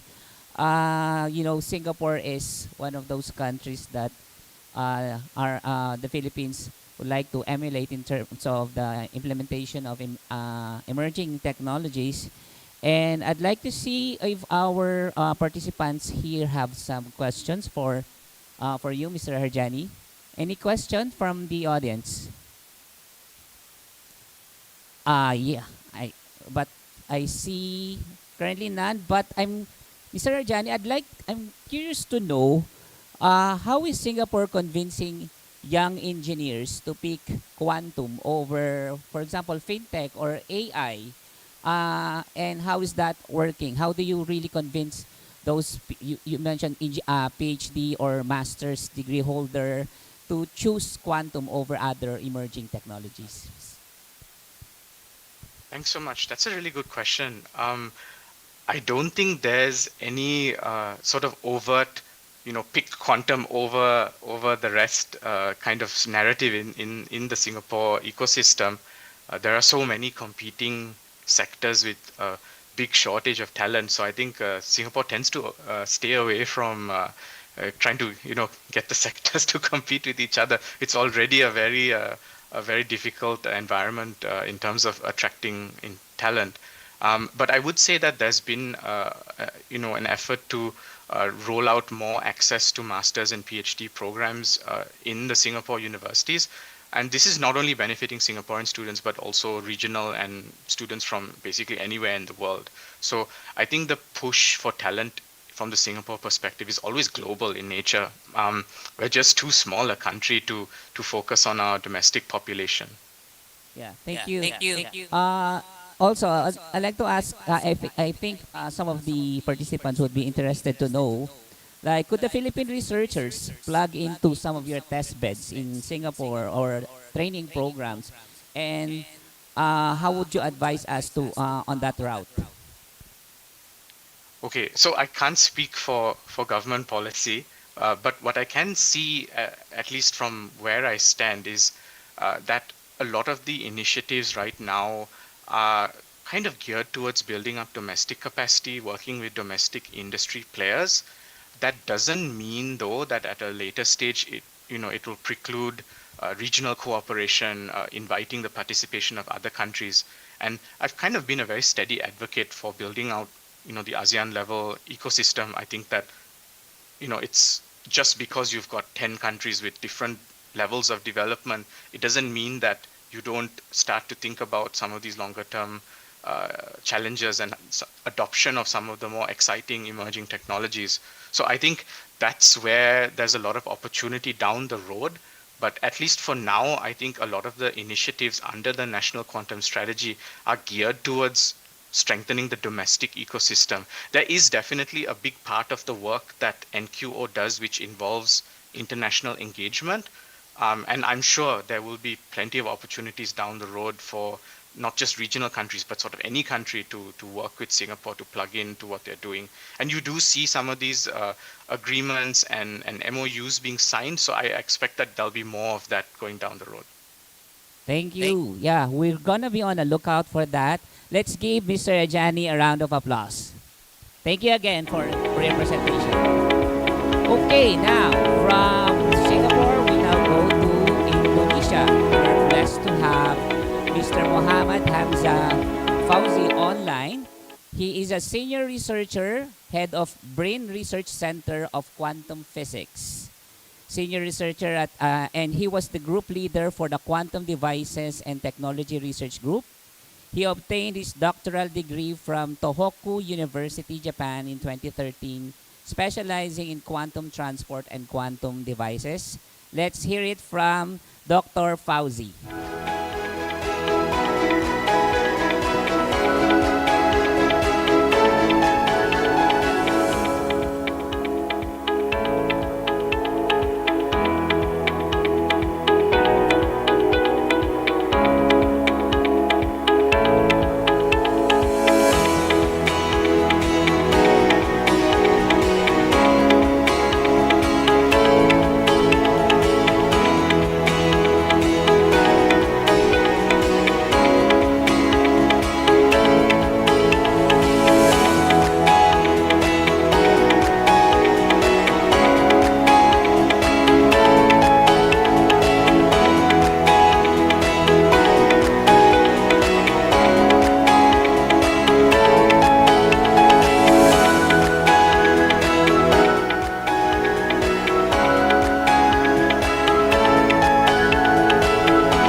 some technical difficulty for the talk of Dr. Fauzi. Now, we would proceed with the next speaker, which is from Thailand. So we have here on site Dr. Warawat Vivasana. He's a professor at the Suranari University of Technology, spearheading Thailand's quantum materials and workforce initiatives. Dr. Vivasana, the stage is yours.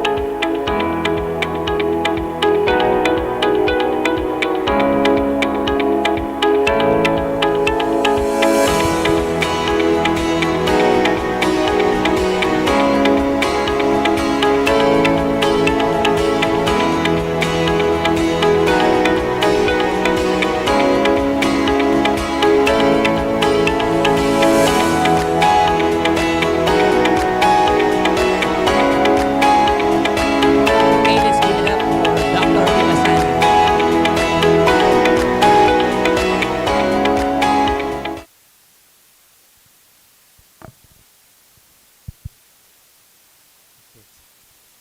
So it's good that I not the last before the lunch. Okay. Yes.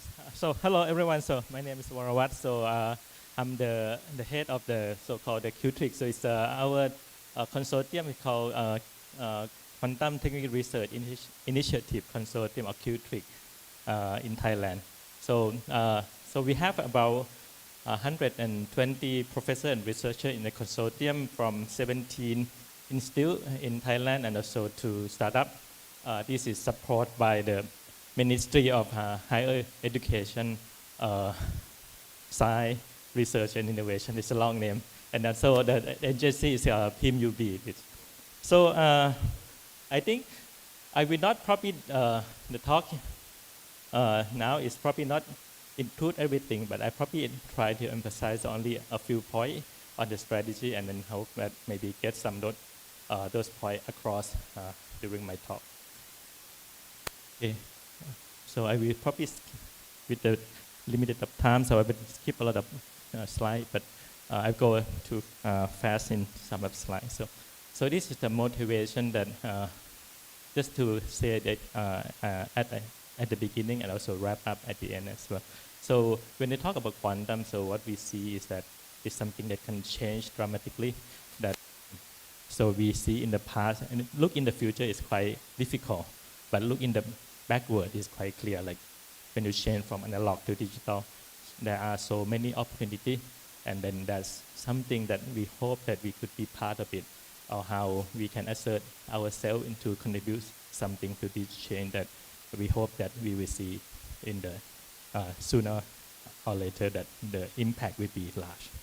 In Thailand, we after the so it's luckily the minister quite supportive on that. Back then in 2018, they have the frontier so-called frontier research policy in Thailand, and then quantum tech is one of them, the pillar. And then after that, we get the kind of big grant that can form. One of the first strategy that we use that at the beginning there are not many strong player in Thailand, so we can say that none of the universities are quite strong in quantum tech. So that could be used as a good part that we can basically can use. We need to work together. If none of them strong, but if you can combine them, we can become stronger. That's the strategy that so that's how we only get one grant, so there's no like open call that, so only one grant that now only 1 point, and then that's spread out. So kind of way, if you like it or not, we need to work together, but we like it, so at the end. So this is something that so I start from scratch. I mean, from 2018, right now we have the labs that according to the expertise of each professor in Thailand from north to south. So we have so it's quite small, so you cannot read now with this. So the symbol is the logo of each university. So we can kind of work together in a shared resource, but strong in certain things. So right now we can do like the single ion, single atom, molecule, and photon for like communication, and then some application of medical, like ring resonator, and then quantum algorithm. And this is work together with the team. So far we get about $10 million US. Not a lot, but it's good that we have a good heading start. That many of the researcher and professor come from like get Thai scholarship to went abroad from the top university. Like we can name that the top university we have. Mostly all of them like Harvard, Stanford, MIT, Oxford, Cambridge. It's all in the team, and that is a good start. And then we can use this money to kick off. And then right now we have about 60 to 70 students along with this. But the key person, the key principal, about 25 or to 30 people from 120 people here. So not so far we get some publication out, not a lot, but some of them is good quality, like the Science Nature that we can publish. And although we have two startups that we also QTFT and also EQTech. So this I will go quickly. So I think we heard from Dr. and Mr. Andre earlier this morning, and so there's some of the application we already have, but it's on the optimization with digital annealer, for example, like logistics, and also we also work with the electricity optimization, also like some hardware like atomic clock we use for communication, and also like some early application of like clinical trial for medical sensor. So this is more like technical part. So I probably skip but only one thing that so this is start from 2018 kind of roadmap that from scientists' point of view. So from research, we kind of more or less follow it from that. Some of them are slower, some are quicker. Recently, we also have qubit from like ion, also qubit for NV center that can be construct, for example, like 3 qubit quantum computer. So those are the things that we can build in Thailand. And a lot of this related to also today we need, it's very important. The second point is the collaboration. I will probably stress on this quite a lot, and then maybe some strategy at the end as well. So we have this for some industry conference. So academic we had a lot already, but the industry kind of way to meet with other people. So this is we start in 2023, and also is organized every 2 years. We're gonna have again right after this conference, and also some academic conference that in last year. This in Krabi, and then we bring a lot of good big scientists to Thailand, and we love a lot that to discuss things, and also some workshop with the students. So this is also with Philippine with ASEAN students as well. So the conference is the workshop is on the condensed matter physics, but include the quantum tech as well in that aspect. So we bring like students together. So this is something that we want to do and we are doing.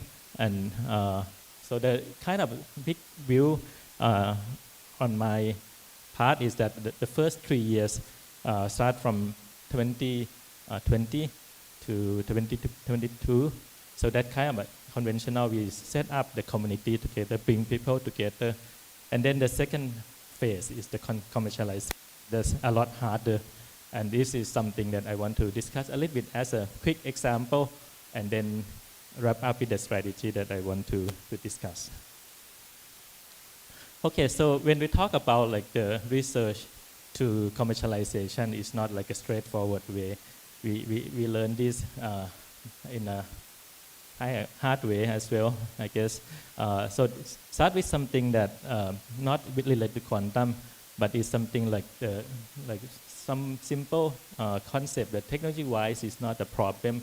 You want to use the electricity in the off-grid and then renewable energy. So we try these kind of things, and we see that technology itself is not a problem. It's not not the biggest challenge is there.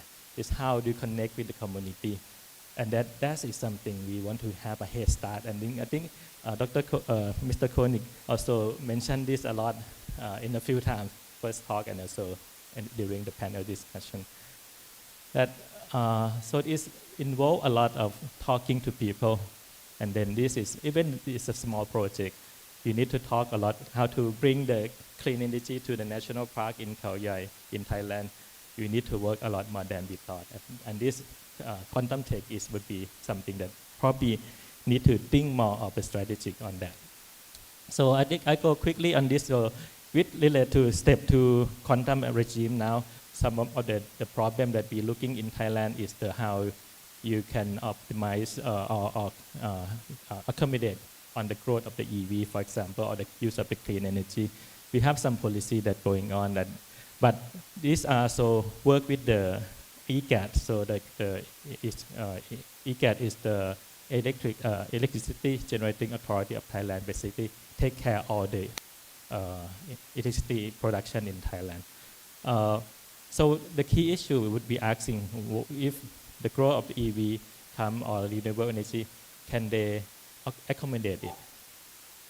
The power line is, they use a lot of power, but to increase on that, we need some kind of virtual power plant, basically a big battery to buffer the peak of the power. This doesn't seem to be like quantum at the beginning, but once you start to dig into it, then you know that quantum can be joined in later on. So this I will quickly, and so some of the quick, we do study which is got the grant from that EGAT, and also look at the software and see how the energy management.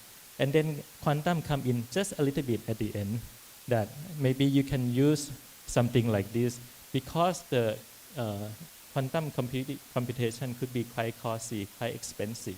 But if you talk about the whole Thailand, the stake is a lot bigger. Not a lot bigger, it's bigger than the cost of how you can compute. Then it may be sensible to do quantum tech in that kind of sense. So this is something that we also do check that maybe could be quantum advantage compared to the common optimization. And if that the benefit on there is larger than the cost of itself, then maybe start to lowering. So, and we also has the collaboration with the the thing that maybe that already mentioned, that when to work with quantum tech, it's not something that we look into the local or the uniqueness. So each problem is not like electricity in US and in Thailand would not be the same, or maybe something similar that in the ASEAN region, but there could be similarity in the country close by. So this we also do the test bed and then see if we can run on a smaller scale, and then we can put on the hardware, and we can also share the like something that we can work together with Mark also with this so the setup, and then we can try algorithm on each one. And also this with the last year there's the ideal program. Sorry, it's in Thai, but with the MOU last time, this is something that we think could be very benefit. That if we not just look at the problem on the Thailand only, but maybe on the ASEAN country, this is something that may be more impactful. And certainly there would be similarity and also difference, but there could be common ground that we can share, and then I think that can save certain things and speed things up on that aspect as well. So I come to the last part, and then I probably actually want to emphasize on this, but it's, the idea is to kind of need to be more crystallized a little bit more. But I think that Mr. Koenig also mentioned at the beginning, so there's a kind of ally, I think, in that way, that when we talk about quantum tech, I think what I see is that there are many things that we can build something together, but there are many applications that you can use together, and then that's some kind of sharing part is I will try to put it this way, that when you talk about digital part, or even right now that we have look at the like unicorns around in Southeast Asia, in ASEAN, we see that actually not many of them is not a technology problem. For example, like I search in the Google a little bit. So like in Philippines, you have like Mint, right? The unicorn, also like the Voyager innovations. Or in Thailand, a similar story, like or the Gojek in Indonesia, Grab in Malaysia, for example. So these are the things that interesting, that they use digital technology, but they don't own the internet. No one owns internet, and no one owns like the iPhone. I mean, you need to own the PC technology itself to be able to do something of the work. And this is something that you can share. Once the internet is created, you can use digital platform in many ways, but you need to create that one first to be able to use it. And once you can create, there are many opportunities based on each local problem. So that if the local problem is defined as ASEAN or each country, is no competition on that part, because you can share, but you need to have the first one first. And then for the quantum, could be this is just imagine, but there could be across the platform as well.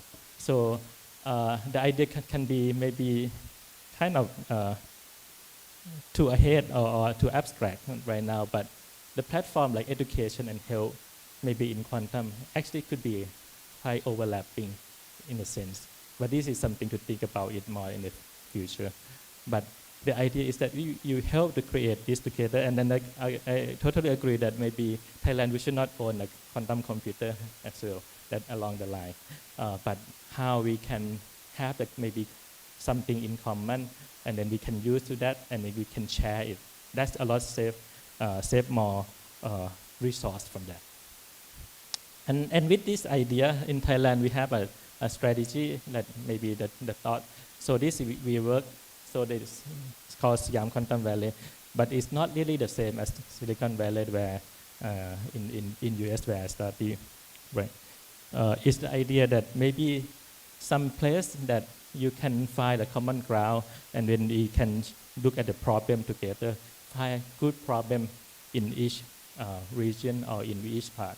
And maybe the common ground on that in the ASEAN could be like problem of medical, could be problem of energy, could be problem of climate change or disaster that may be unique in each part. Like in Philippines, the flooding, and Thailand also have flooding, or like EVs. If probably Thailand have a more EV than ASEAN, we can face some problem first with the power. Maybe those kind of things that we can share and so on. So we have, besides like academic conference or industrial or the building capacity of that, then we also have a test base, and then we work with the local as well with the Kauya. So this is near the regional park. So the idea would be actually quite aligned with like responsible quantum tech. So if you want to have a technology, the community say that, I mean, they are welcome, but you need to be able to use that technology within the context of each city, and then how to live with the nature, and how you use the clean energy or like the health and then wellness and so on. So this is something that we are so trying to, and we try to find a good problem based on that, and also try to work with the people who have resource, and then people together. With that, I maybe end with a few last slide. So this is the thing that based on the first few steps. So the big, the dream is big, but we start with the good first few steps that together. So we bring the ASEAN figure. We have the last year that we have a few conferences in Thailand and also in Singapore as well. We met many friends, and then these are the team that we try to organize this happen in a few days in Thailand that they use as a C Quantathon, so with help of OQI. So this South Asia. Hopefully this is a place that you can find a good problem with talents in ASEAN people. Also that how this connect to your local problem and maybe build on that ground or grow it organically and then share some resource. I find that it's very important that the tool that can be built on each problem can be shared. I think this is something, even though the context can be different, the tool could be the same. And if the tool is the same, you can find that the cost of that will be a lot less. That's what I hope. Yeah. So with that, I would like to end, and then this also organized at the same time of the C Hackathon in the August 3 to 5 of August.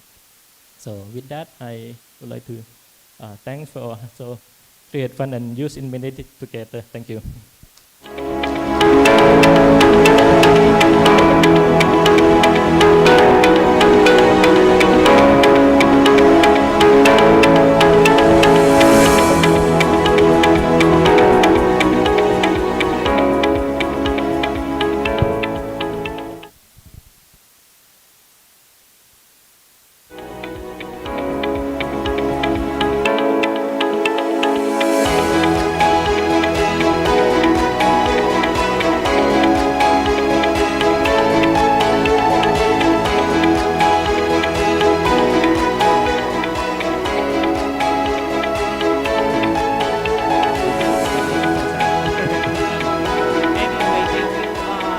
Dr. Vibasana for that in presentation. I see that Thailand has a lot of initiatives. You have already gained a lot of traction. Perhaps our audience have some questions for Dr. Vibasana. Anyone would like to ask Dr. Vibasana a question? Okay, yeah.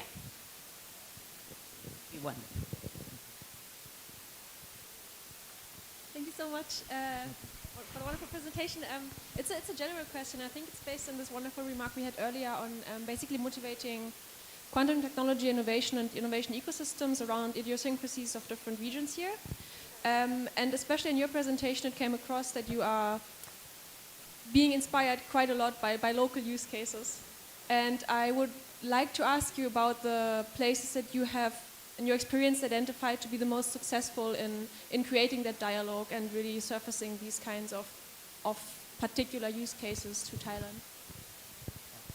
Can you repeat the question again, the last sentence?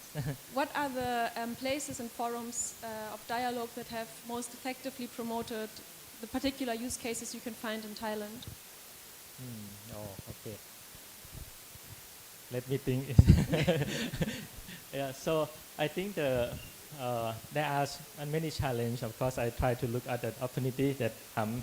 A lot of things that. So the place that I show you in that, there's also we work with the team from researcher. Also that one part, and also there's a work with the local. There's another thing that we would like to try to find the uniqueness. So I think this one is totally different from the mindset of the how like researcher think of how to push like technology part, and it's like the Mr. Koenig mentioned that look at what the thing that can benefit from that. So if you talk about that aspect, then they start to talk to you more. But if you talk about quantum technology part, they just turn you off in maybe in 5 minutes or so.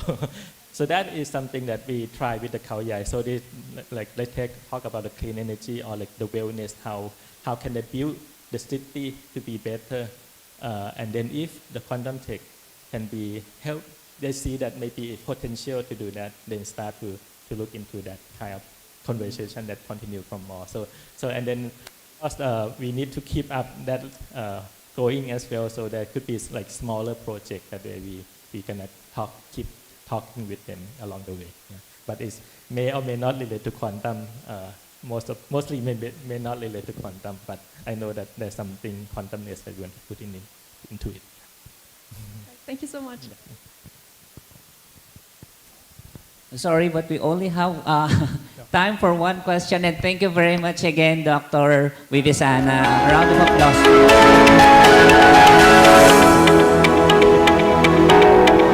So I think the Zoom call now is ready for Dr. Dr. Muhammad Hamza Fauzi. So to repeat, he is the senior researcher, head of Brain Research Center for Quantum Physics. He was the group leader for the Quantum Devices and Technology Research Group. He obtained his doctoral degree from Tohoku University, Japan, specializing in quantum transport and quantum devices. Let's now hear it from Dr. Muhammad Hamza Fauzi.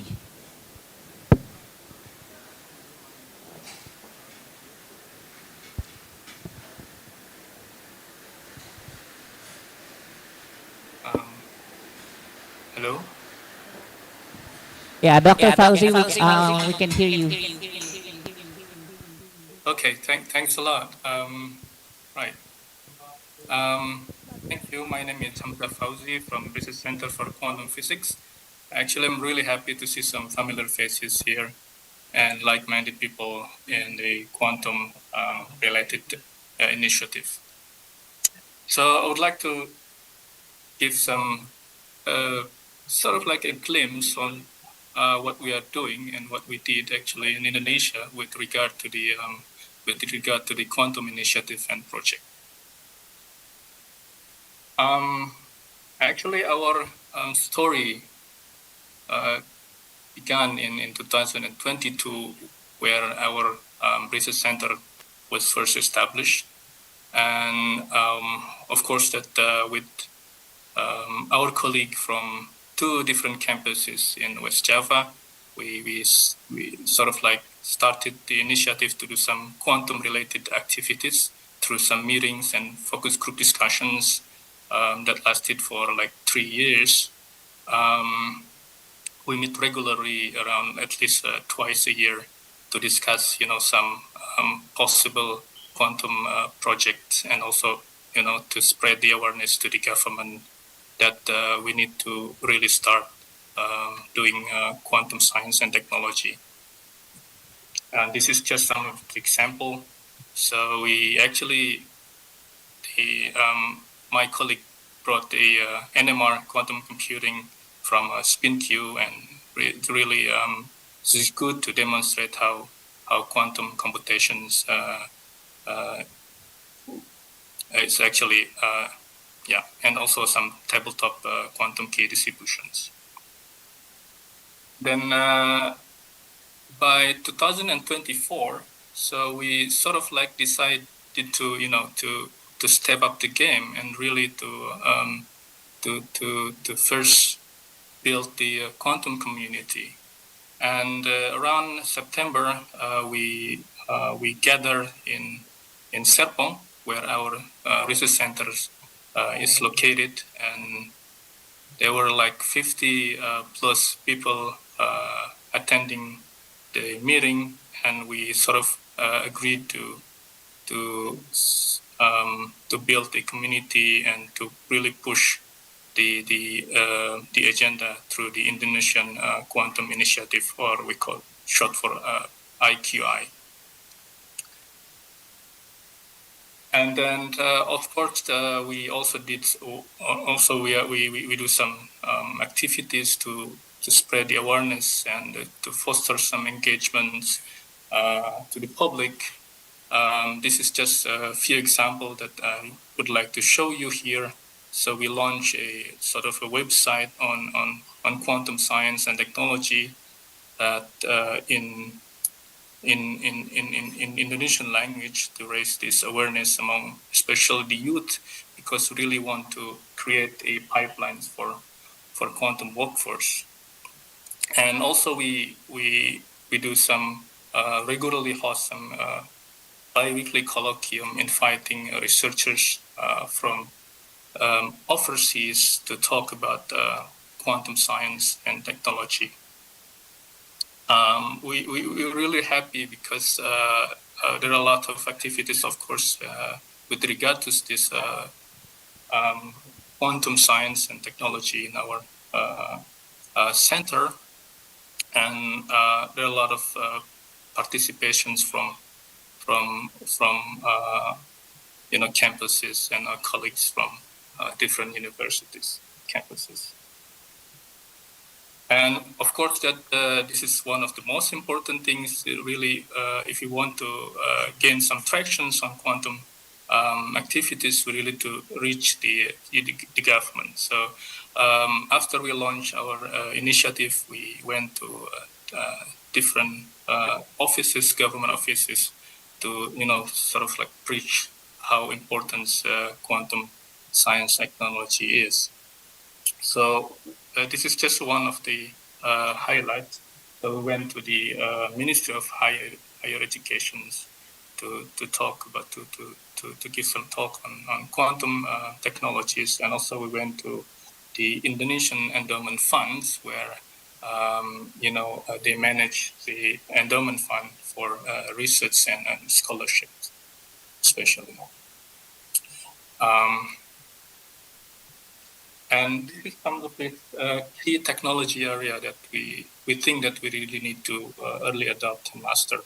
Of course, the quantum computing is still, we think that is out of league, but at least these three key quantum pillars must be, adopted. First of all, about the quantum sensing and metrology. The second technology that we think that we need to early adopt is quantum communications and obviously quantum matter and devices. For example, in quantum sensing, we can develop quantum magnetometer that may be very useful for healthcare and also for navigations if we use this, for example, defect center in wide bandgap semiconductor that Professor Warawat talked about in previous talks. For quantum communications, we are focusing on quantum key distributions and quantum random number generator. And for quantum matters, we sort of eyeing ourselves on developing 2D layer materials, specialist materials like topological insulator and stuff. And also, hopefully, we can develop our own single photon source and detectors in the future. And really, if you look at how much money we really need to invest, at least in our case, our benchmark is always Singapore, because they already established a giant, quantum tech and science and technology in ASEAN. So actually, if you think realistically, maybe not so much, at least 5 to 10% of how much Singapore has already invest. It's probably sufficient to get the activity started. And we already invest some amount of money in 2024. We invest about $500,000 to build a quantum optic labs. And we expect that this investment to increase in the coming years, of course. This is some of the part of the initiative that I already mentioned about opening up a new quantum optics labs with the focus on two key areas. One is the quantum metrology or quantum sensing, and also quantum communications, especially developing quantum key distributions, our own quantum key distributions, and also quantum random number generators. And this is just one example of what we already do in our lab. So we can see some qubit transitions from defect center in nitrogen vacancy diamond. Of course, that we are sort of like a new player in this area, so we should not be afraid to ask for help from the experts.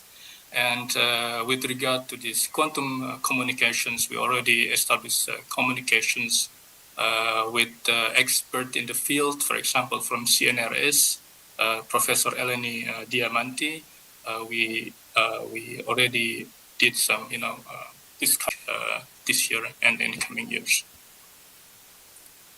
So this is the summary and some maybe lesson that we can learn. So if that the initiative, especially true in Indonesia, should be a community rather than individually driven initiative. This would ensure that the initiative would last at least long, in my view. So from 2022, our movement actually gained some tractions and generated some excitement, especially in the campuses, and also some government now really start, paying attention to quantum science and technology.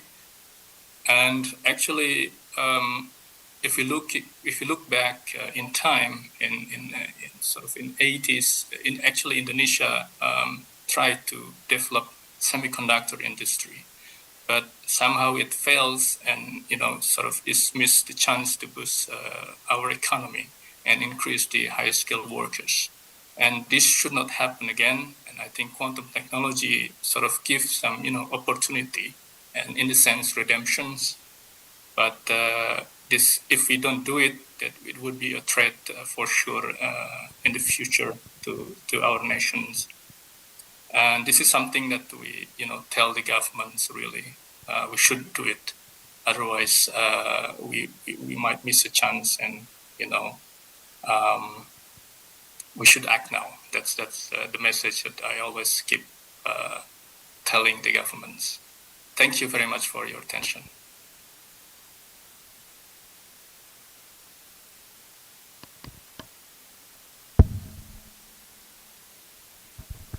Thank you, Dr. Fauci, for that presentation.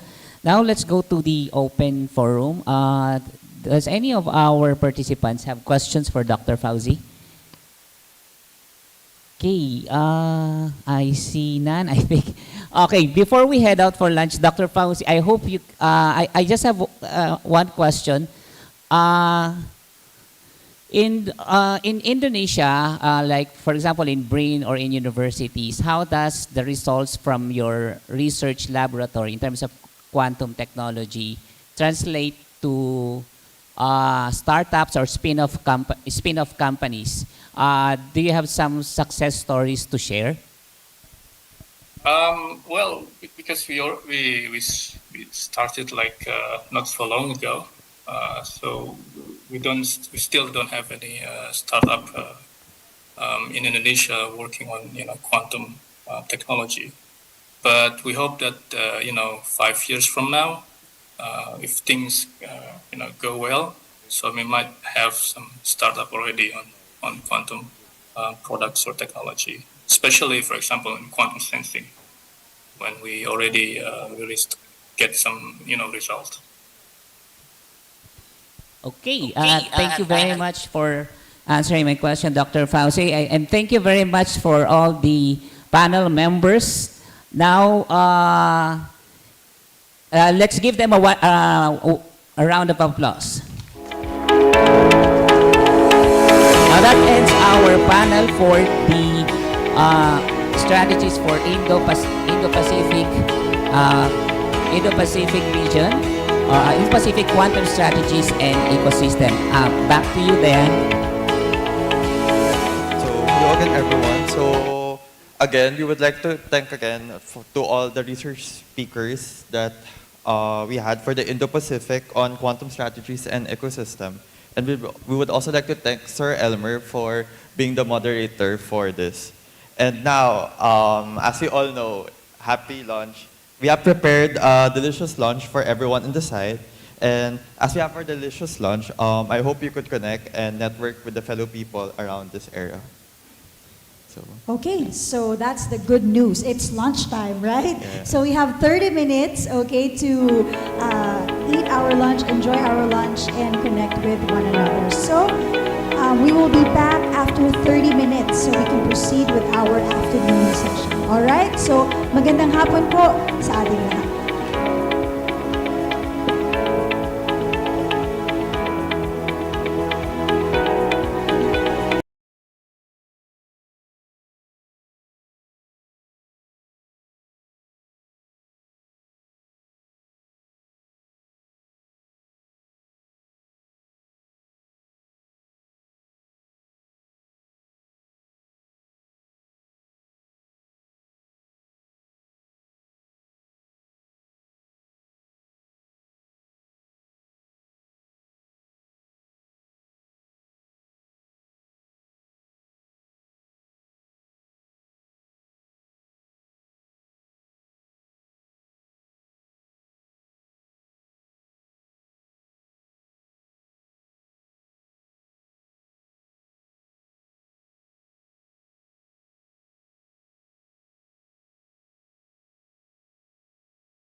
during Righetti's dozen-year history, we have carried out a number of industry firsts. We created the first kind of quantum data center, as well as the first quantum dedicated fabrication facility. We're headquartered in Berkeley, California, and our fab is in Fremont, California, a little bit south of Berkeley. So kind of a California headquartered company, but with some offices around the world, handful of folks in London and Oxford in the UK, as well as a handful of folks closer to Southeast Asia in Australia. We also put some of the first quantum compute capabilities online in a cloud-based model. And I'll save some of the other specifics for later on. So just to put a map in front of it. So again, California-based, but good footprints in Europe and Australia as well. Unlike many particularly smaller companies out there, we have from early on really tried to combine our research and development efforts with practical real-world deployments and really build up a notion of the engineering that it takes to make a system that not just kind of works in the hands of a couple of very brilliant PhDs in a laboratory, but rather can be brought up and made to operate with some level of reliability and performance in environments outside that very handcrafted lab situation. So the point of the slide here is just to give a sense that we have more than 20 deployments over the years around the world, many in our own data center, but some in the UK, and a number of smaller systems going live, for example, in Singapore, to give an example closer to where you all are right now. And you probably touched on this in some of the morning sessions already, but just to probably reiterate, we see three main categories or areas of use case where quantum computing in general, this isn't specific to superconducting, this is quantum computing in general, where is it going to bring value to the world, to computation, to technology, to making civilization better. And those three areas are chemistry simulation, which kind of further divides into both the sort of inorganic side, such as new materials, battery technologies, for example, or new materials that are lightweight and strong. Think carbon fiber, but whether for transportation uses, as much as we hate to always bring up military things, defense is important, so it has numerous defense applications, etc. Optimization is, as the name would imply, making things operate more efficiently, using fewer resources, less energy, etc. Canonical example, traveling salesman problem is a mathematical problem, which you can think about how to route a delivery truck, or how best to schedule airline flights, or how best to supply energy on an energy grid. It turns out that optimization really permeates so many use cases out there, and the way in which quantum computing will accelerate the optimization mathematics will bring value to numerous commercially important contexts. And then last but not least, machine learning. So there's a very interesting synergy between quantum computing and machine learning. There are ways in which machine learning can help us develop quantum faster and can help a quantum machine operate more optimally, more efficiently, will sort of help make up for some of the noise aspects and so on. But conversely, there are ways to apply quantum computing to machine learning use cases, ways to use quantum computing to, for example, train a model with a given amount of data to a higher degree of predictive accuracy, or to achieve a certain level of accuracy, to be able to do that with less training data. So there are promising directions, promising examples of how quantum could be a significant enhancement to the amazing progress that's already happening in machine learning. Again, still talking very generally about quantum computing before even getting into specifics about superconducting. There are generally four dimensions, four characteristics or parameters of a quantum computer that are most important, and that any quantum computer vendor will give you statistics on and will talk about. The most obvious one is the qubit count, how many actual qubits are in a given quantum computer, and that pretty intuitively and obviously translates to how big of a problem the quantum computer can actually tackle. The next important one is the error rate, or its converse, one minus the error rate being fidelity. It's well known that quantum computers in their current state of development are still subject to a lot of errors. A quantum computer is an inherently unstable physical phenomenon that is subject to a number of different kinds of distortion and interruption and interference from various just environmental sources.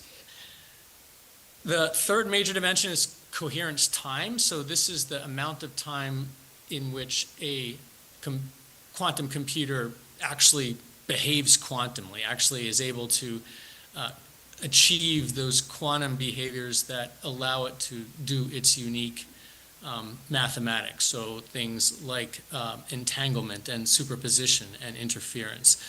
And then last but not least, gate speed. This is the amount of time it takes to actually carry out a particular operation on a qubit. So to state what might be obvious or might be not obvious, the number of operations that a given quantum computer can actually carry out is essentially the coherence time divided by the gate speed, right? So if you have a coherence time of a microsecond or 10 microseconds, and you have a gate speed of a nanosecond or 10 nanoseconds, then you can carry out roughly 1,000 operations. And the number of operations that can happen in parallel, let's say 2 qubit combinations in parallel, that obviously depends on your number of qubits. So that hopefully gives a little bit of a sense of how, as a maker of quantum computers, some of the things that we are concerned with and optimizing our research and development to get better at. To kind of characterize where we and I think other vendors would more or less roughly agree with this characterization, to kind of say where we are as an industry, there's a holy grail of what's called fault tolerance, where with some amount of not just low error qubits, but with some amount of additional error correction on top of that, you get a low enough error rate where you can really carry out large computations at a scale where it's commercially relevant, where it's cheaper, it's enough less expensive and easier to do than using a classical computer that major commercial companies will buy quantum computers and start to use them for real things. We're on the way there, but we're not there yet, obviously. So many of the quantum computers that get sold today are acquired by universities and government laboratories for research and experimentation. But we, as an industry and as individual computer vendors, are every day, every month, every year making palpable progress, getting the qubit counts higher, those error rates down, and so on. So almost anybody in the industry, they'll give you different numbers in terms of how many years it will take to get there. But most practitioners out there are very confident in the progress that we're making and that we will continue to make. Okay, so now to get a little more specific about superconducting. So one thing, first of all, you've probably heard some of the different types, and you're going to, I think, hear from a couple of other speakers in the next little bit here on at least 2 different other ways of making qubits.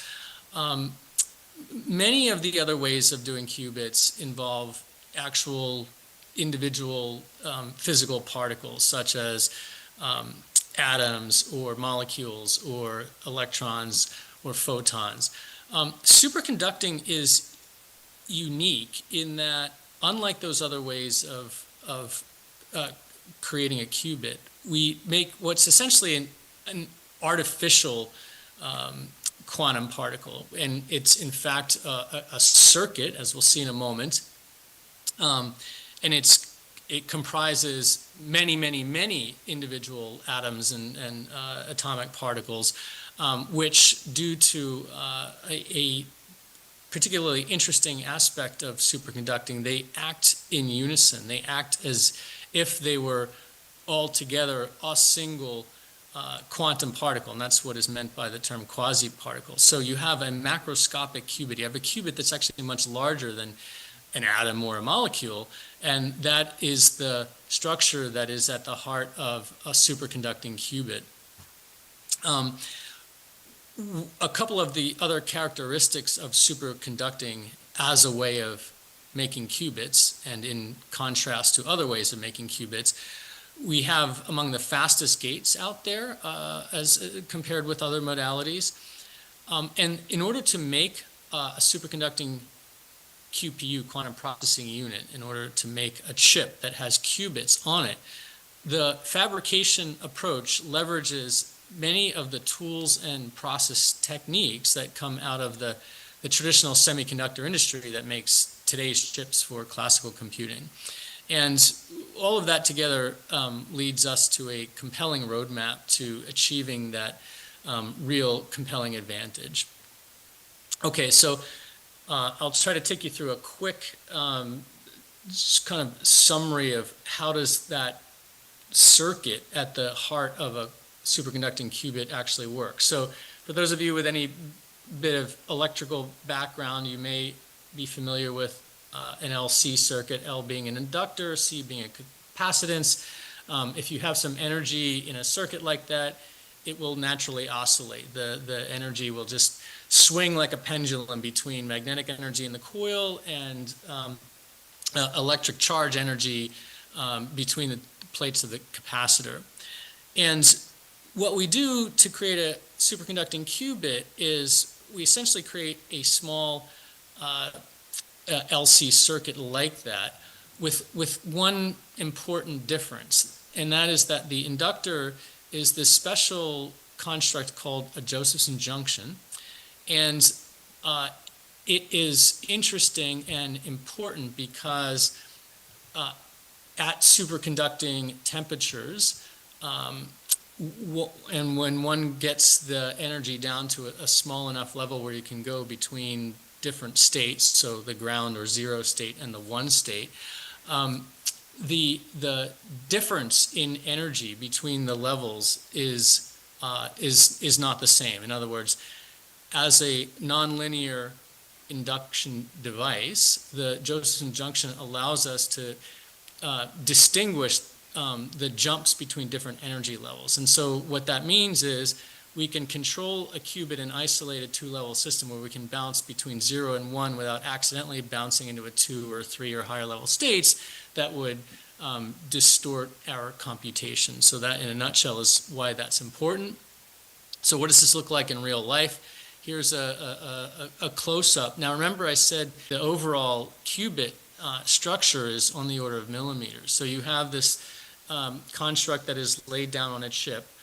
And then here, as you can see, this is a blow-up, but this is a square that's 5 millimeters on a side, and this shows 8 of those qubits with those Josephson junctions and other sort of structures needed to actually manipulate and operate a superconducting qubit, right? So you need drive lines so that you can send pulses in to set and initialize a state and manipulate the state of a qubit. You have readout resonators so that you can read the state of a qubit and a port to connect to. And then you have tunable couplers. That is, you have ways to couple pairs of qubits and entangle them and actually carry out gate operations, which give you the quantum computing, the universal quantum computing capability that you need to actually do quantum computing. I mentioned pulses. So superconducting qubits are controlled by microwave pulses. So if you're familiar with the block sphere representation, right, if I start with a qubit or I set a qubit into a zero state, by sending pulses with different amounts of energy in different shapes and different durations, I can I can change the state of that qubit to what I want it to be. And again, that is microwave electronics. These are pulses in the, so the qubits resonate in the 4, 5, 6 gigahertz kind of region, and you send pulses in the hundreds of megahertz regime to manipulate them, and that is carried out by electronics that are leveraging techniques that are well known in today's microwave electronics used for communications in other areas, but which are somewhat specialized for superconducting qubits. So here's an example of our latest today operating 84 qubit system, 7x12 lattice. I've mentioned tunable couplers, a couple other characteristics there that I won't go into. And by the end of 2025, our roadmap has us delivering more than 100 qubits, and again, cutting our error rate in half relative to the error rate that we had at the end of last year. And so what does this look like as an actual system? So that chip that I just showed you is about 1 centimeter by 2 centimeters. It goes into an enclosure, which itself then goes into a shielded region in the coldest part of a dilution refrigerator. A superconducting QPU has to operate on the order of 10 millikelvin, so extremely cold temperature to achieve superconduction. And that dilution refrigerator is on the order of 6, 7 feet, or let's say 2, 3 meters tall, and sits next to a rack of networking and classical compute equipment as shown in the photo here. So that gives you a sense of what a superconducting setup actually looks like. I'll speed up here because I think I'm only supposed to be about 25 minutes. So an important characteristic of, or I say an important aspect of how Rigetti has gone about its business and doing its research and development is that early on we created our own fab, again, the first quantum dedicated fabrication facility. And that really has allowed us to accelerate innovation, right? To have interesting new ideas and get into a very rapid iterative test loop where we have an idea, we try it, we run an actual production, we generate chips, we put those chips in dilution refrigerators, cool them down, and then scientists can run experiments on them. And that really has allowed us to come up with a number of breakthroughs over the years. 3D signaling, for example, modular approaches where we have a QPU comprise a composite of multiple different chiplets with inter-chiplet entanglement. I don't have time to go into the alternating bias assisted annealing, but that very interesting approach. Was there a question? Okay. And also highlight that as a quantum computer maker, it's one thing to just go make qubits that you can initialize and set into different states and do readouts and so on. But to really make a quantum computer useful, you need all the layers of engineering that you do for traditional computation, right? So you need layers of software such as the low-level system operating system. You need up to the top of the stack where you have a cloud user interface where programmers can upload programs and run them and get results. So we've invested a lot in all of that surrounding software and associated sort of environmental technology. I'll skip over some of this. I'll make the point here that like all the other vendors that you'll hear from today and in general, we're early on as an industry, and we depend on each other and the ecosystem and a lot of partnerships to continue to further the research, to continue the development towards quantum advantage and commercially useful and basically civilizationally useful quantum computing. So this just highlights that we take that seriously and have numerous deep partnerships. Again, looking at the time here, I won't go into too much detail. I did mention earlier this idea of using quantum to enhance machine learning by either reducing the amount of data needed to train a model to a certain level of accuracy or to improve the accuracy given the amount of data that you have. And that is done by taking a traditional machine learning pipeline and transforming the data that you start with into a quantum space and manipulating it in a quantum mathematical way, and then using that quantum feature map to do the model training. And that's the simplest way to summarize the general approach to how quantum can improve machine learning.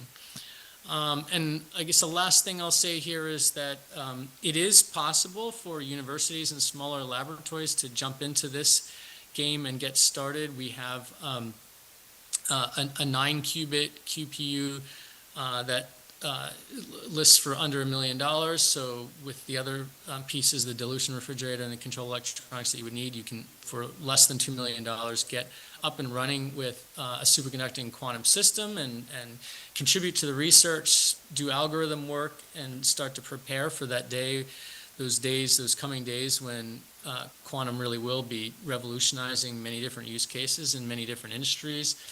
And just the final word is get involved today. It's happening now. It's super exciting. I can tell you as an insider from a vendor, the customers and prospective laboratories and university folks that I deal with are doing amazing things out there, and it is the time to get involved and be part of it. So thanks again very much for having me, and I look forward to the fireside chat or panel, as it may be, in a few minutes. Thanks very much. Thank you so much, Mr. Mike Peach, for sharing the Rigetti Computing Company's experience on the use of this superconducting computers. So at this point, we will be opening the floor for Q&A, and this will be facilitated by Mr. Andre Koenig. So may we request him to be here on stage, the chairman of One Quantum, CEO of Global Quantum Intelligence. Thank you so much, Sir Andre. Hey, Mike, how are you? Hey, Andre. Good to see you again. Are you in New Jersey? I am still in New Jersey, yes. All right, so we need to send you off to bed soon, but first quantum computer that we can actually see and touch. We talked about the theory this morning.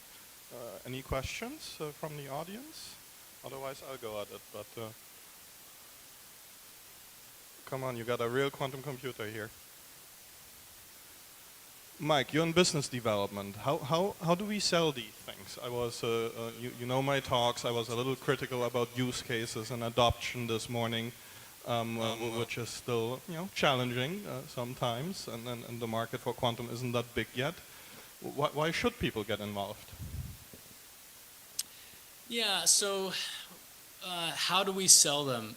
A lot, the sales that have happened so far have been government laboratories and universities. So just, calling a spade, right? It's not like the big industrial customers are coming in and having these things fly off the shelves just yet. We're looking for that day, when the J.P. Morgan Chases and the Pfizers and the UPS or FedEx or DHL logistics companies are just dying to get more quantum compute for their respective areas.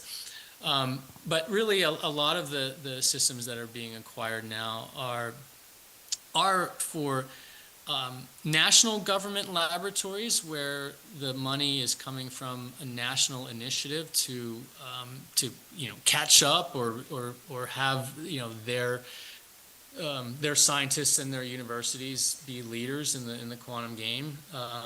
And then again, some are universities where you've got a big enough, let's say, physics or computing or material science department with enough money to spend a few $1 million on a setup in a lab and get grad students working on actually contributing to the science of how do you make qubits and frankly to the software side of things of like, okay, what are the interesting algorithms? So that's a long-winded way of saying that a lot of the customers are research-oriented, and it's buy a system to be part of it, right?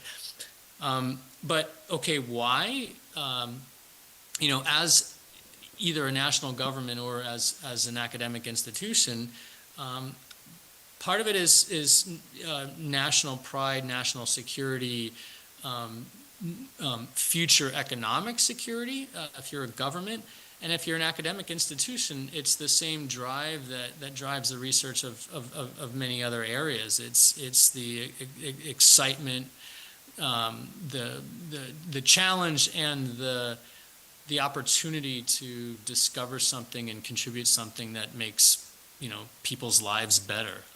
So that's part of the why. There's a big passion factor among people who work at a company like Rigetti and people who buy systems from a company like Rigetti. I want to see a line by the microphone. Come on, guys. But I'll ask one more question. Many things that make Rigetti unique. One of them is that you sell different QPUs. On your last slide, you had the 9 QPU version, of course, your newest one, and you have a very kind of detailed roadmap, and you're able to manufacture them, which is why you're doing this. What are these different evolutions of QPUs best used for? What's your vision around this? Yeah, I mean, one way to look at it is there's the 9 qubit is kind of the entry level, right? So our attempt to create, to sort of take, what's the easiest way to put this is that our fab is running new wafers all the time, right? We are constantly generating new test chips, and whole bunches of those chips get thrown away. I mean, essentially, they either don't work or they're experiments that just sort of were dead ends, from a science or engineering standpoint. But there are a lot of good chips that come out of that otherwise wouldn't get used. And the original vision was, let's see if we can take some of those, and there are a lot more small qubit number chips that come out that are good, that aren't otherwise going to get used than there are big chips. So we're like, okay, let's kind of kill two birds with one stone. Let's get some return on these, a little bit of money. They're not flying off the shelves, and we're not going to make huge margins on them. But it's an opportunity to sort of help stimulate the ecosystem and get some of the less well-funded labs or universities opportunities to get in the game. At the other end of the spectrum is, hey, the biggest, best, fastest, lowest error rate things we can possibly build at any given point in time, they're going to be the most expensive things, and they're going to be, what a big government budget that's trying to leapfrog to the front of the race is going to go after. And we have a couple of examples, like at the UK, where we put in 24 qubits last year and just upgraded them to 36 qubits. Budget and other reasons prevented them from going straight to the flagship 84 qubits. But that was still a kind of a deployment that was, ultimately going to end up being toward the higher end of the product line there, as we'd say. But again, summarizing all that, I would say there's entry level, and then there's basically state of the art, the biggest and fastest thing that we can put out there. And occasionally somebody wants something in between. Do we have time for one more question? I see One person at the mic. Beautiful. Audience question. Hello? Hello, hello. So good afternoon. I'd like to ask if your company is purely focusing on the superconducting type of qubits or quantum computers, or have you been exploring like the topological or the optical or any other methods? We are focused pretty much exclusively on superconducting.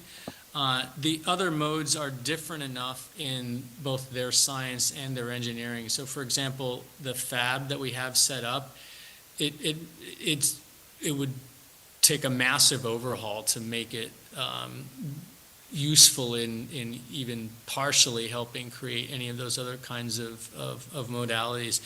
Unlike the software side of things, there's a huge capital expenditure that it takes to be able to fabricate the actual hardware, the chips and the surrounding hardware. And the modalities are so different that it's not really easy to sort of retool the plant from one approach to another. I mean, there are sort of families of related ones. So like the cat qubits or fluxonium. I mean, we could probably somewhat adapt our processes and capabilities to some of those adjacent kind of sister modalities, if you will. But to do any kind of like trapped ion or neutral atom or photonics would be just a total overhaul. So yeah, we are for the foreseeable future 100% transmon superconducting qubit focused. Good. Thank you, Mike. I'm not sure if we're moving to the next. Yep. Good. And the next speaker is. I don't have the order. Sorry. Hello. So our next speaker will talk about nuclear magnetic resonance quantum computing. A brief background about him is that he is a prominent researcher in quantum computing, currently associated with spin-Q technology, wherein he focuses on the development and demonstration of practical, accessible quantum computing platforms. He completed his PhD in physics at the Hong Kong University of Science and Technology, specializing in quantum algorithm design, quantum machine learning, and quantum error correction. Let's all welcome a big hand, Dr. Zipeng Wu.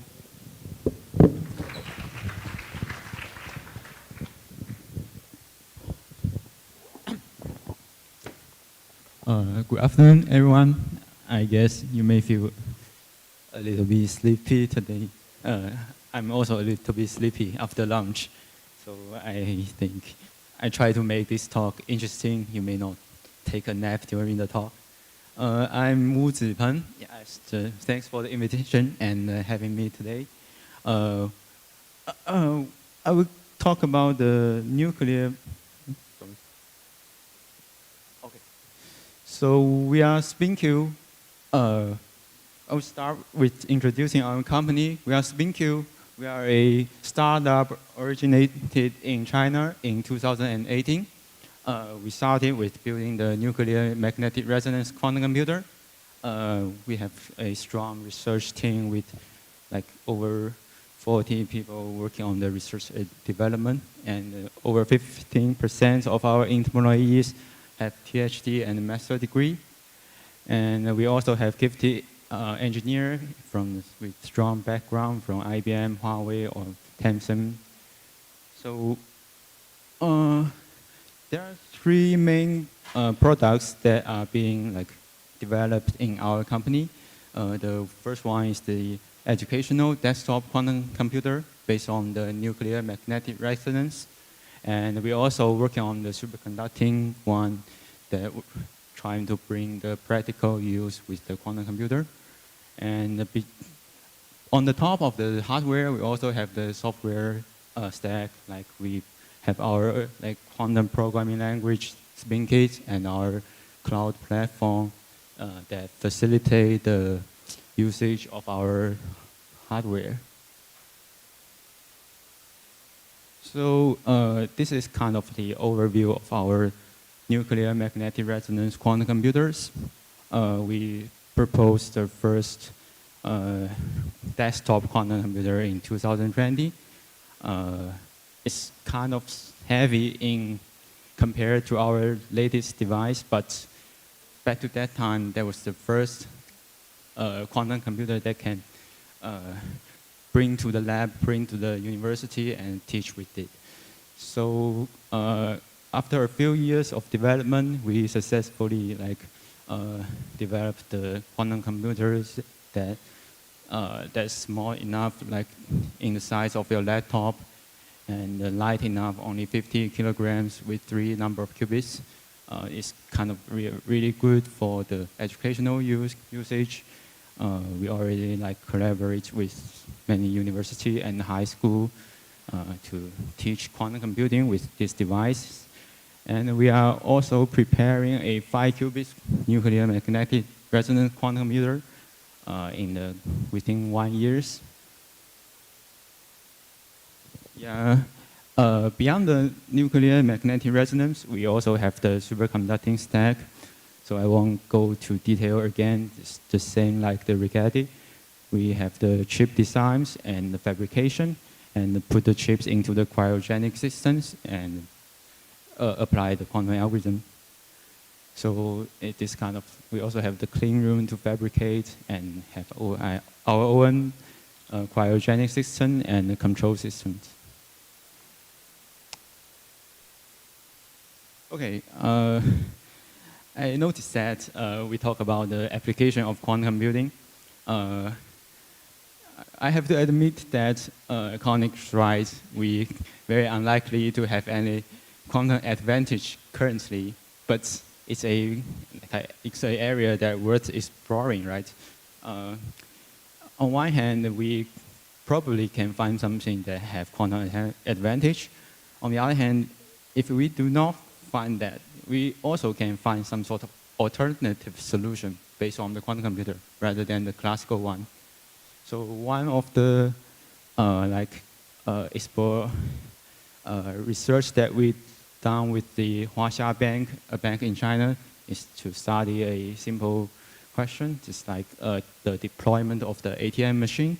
We want to decide whether we should deploy the ATM machine in certain area based on the situation, and this can be converted into a optimization problem, and we can solve it using our nuclear magnetic resonance quantum computer. It's a pretty simple question in the sense of complexity, but it's a nice try, I think, and we also trying of deploying the quantum algorithm in the other application in the finance part. So another collaboration with the BGI, a genomic testing company in China. The question is kind of like when you try to read a genome, you need to break them into the short read and long reads. Then you need to assemble them. That's a genome assembly problem. We also map this problem into a optimization problem, and we did some specific design for this problem and use the divide and conquer technique, and we solved this problem in a 10 qubits simulators, which originally probably require hundreds of qubits to solve the same problem. But I still need to make it clear there's no quantum advantage is achieved in this kind of research or application. So this talk is focused on the nuclear magnetic resonance. I would like to give a very quick motivation of why we did this. The machine was designed for the educational use. We expect that, first of all, for me, quantum mechanics or quantum computing is already interesting enough for me to learn it. But I think it also attracts more and more people to try to learn or know about these kind of things, even in high school to university. And motivation was to develop this kind of device and provide them with high school, university, such that they have the access to hands-on, touch on the real quantum computer, even though they may only have limited number of qubits, but the underlying physics is the same. You can, from quantum mechanics to quantum computing with one single devices. And we also provide a cloud service when the student is like smart or educated enough to develop some new quantum algorithm. We also have the appropriate platform for them to discover. So why nuclear magnetic resonance? That was the motivation, but the science underlying behind is that the first quantum computer is actually built on nuclear magnetic resonance back to MIT. And for quite a long time, this system holds the most number of the qubits. As you can see, you may not be able to see clearly, but the paper in the middle proposed a 12 qubits quantum computer in 2006. I guess that's way earlier than any like superconducting or neutral atom or ion trap. So the study of this system is kind of quite mature, and the underlying physics, as I said, we have to perform control of this kind of system. The underlying mechanism is very similar.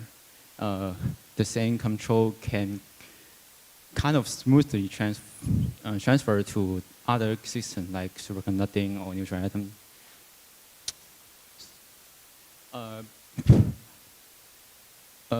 Back to that time, the nuclear magnetic resonance quantum computer is kind of large. The key limitation is we need to like split the energy level of the nuclear spin. So we need a strong magnetic field. The recent development of the permanent magnet technology successfully make the magnets small enough such that we can have a strong enough magnetic field and small size, compact size. And the nuclear magnetic resonance systems already can run at room temperature, and the maintenance of this kind of device is cheap. So making this suitable for the desktop version of it. So we actually, we will have some real figure later. So this kind of picture is the interior structure of our nuclear magnetic resonance quantum computer. We have a sample, photo of sample there, and there's a bottle of molecule, and we apply the permanent resonance to split the energy level. And there's 2 qubits of this first version. So 1 qubit is the nuclear spin of the hydrogen. The second one is the phosphorus. And as you can see, back to that time, the T1 already being like around seconds or 10 seconds, making this system really stable. And yeah, back to that time, actually it's like 4 years.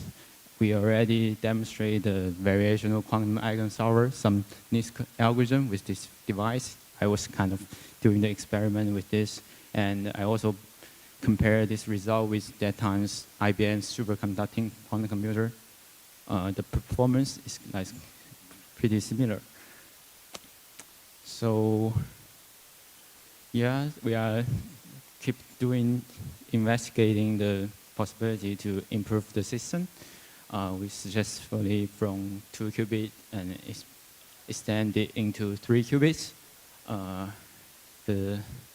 Of course, the control system become more complicated, but the underlying physics is the same. So currently, we now have the 3 qubit quantum computers that's small enough in the laptop size. So this is kind of the interface of our nuclear magnetic resonance quantum computer. Uh, this figure shows some conventional the quantum circuit diagram where you can perform the quantum computing through drag the quantum gates into the circuit and perform the measurement. We have the density matrix outcome or the probability distribution, and there's some basic teaching of the quantum gates. As I said, this is a MMR systems. We also have the single nuclear spin control with the radio frequency wave. So in the device, we have the deep building courses and building experiments that make it suitable for teaching.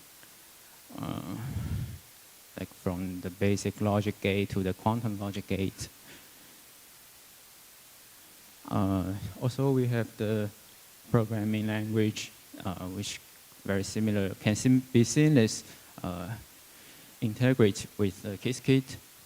We can like perform the programming with the spin kit and apply the quantum program on the real devices. So this is like the latest version of the nuclear magnetic resonance quantum computer.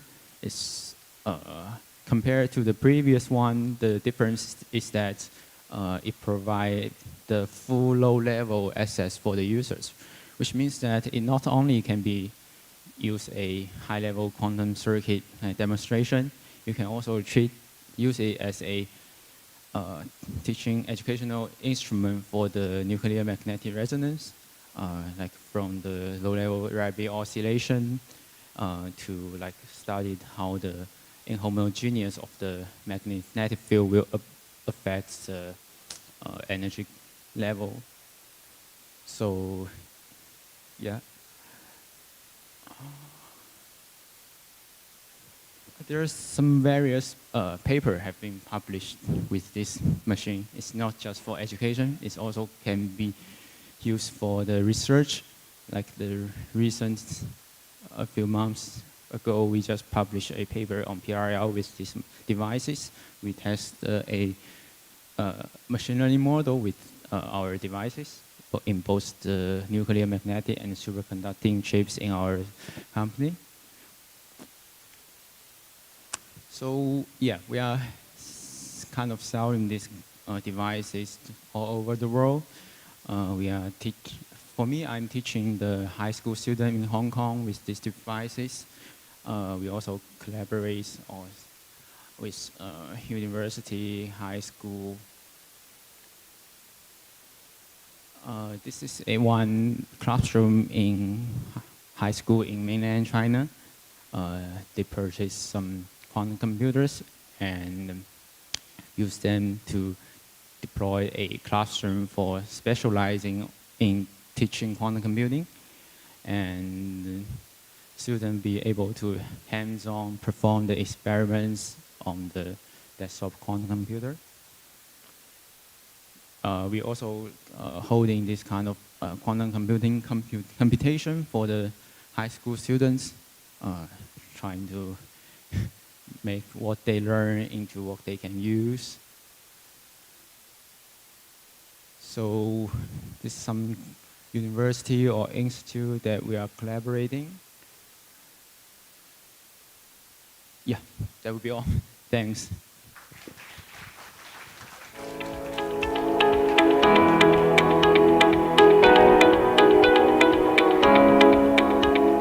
Thank you for your presentation, Dr. Wu. Our next speaker is the CEO and president of Mountain Quantum Computing Incorporated, where he leads the development of quantum hybrid supercomputing solutions to transform global energy systems, partnering with top innovators to tackle one of humanity's greatest challenges through scalable, next-gen technology. Let's welcome to the virtual floor, Mr. Simon Muscat. Good afternoon, Sir Simon. Can you hear us? Everybody. Do you hear me well? Can you hear me okay?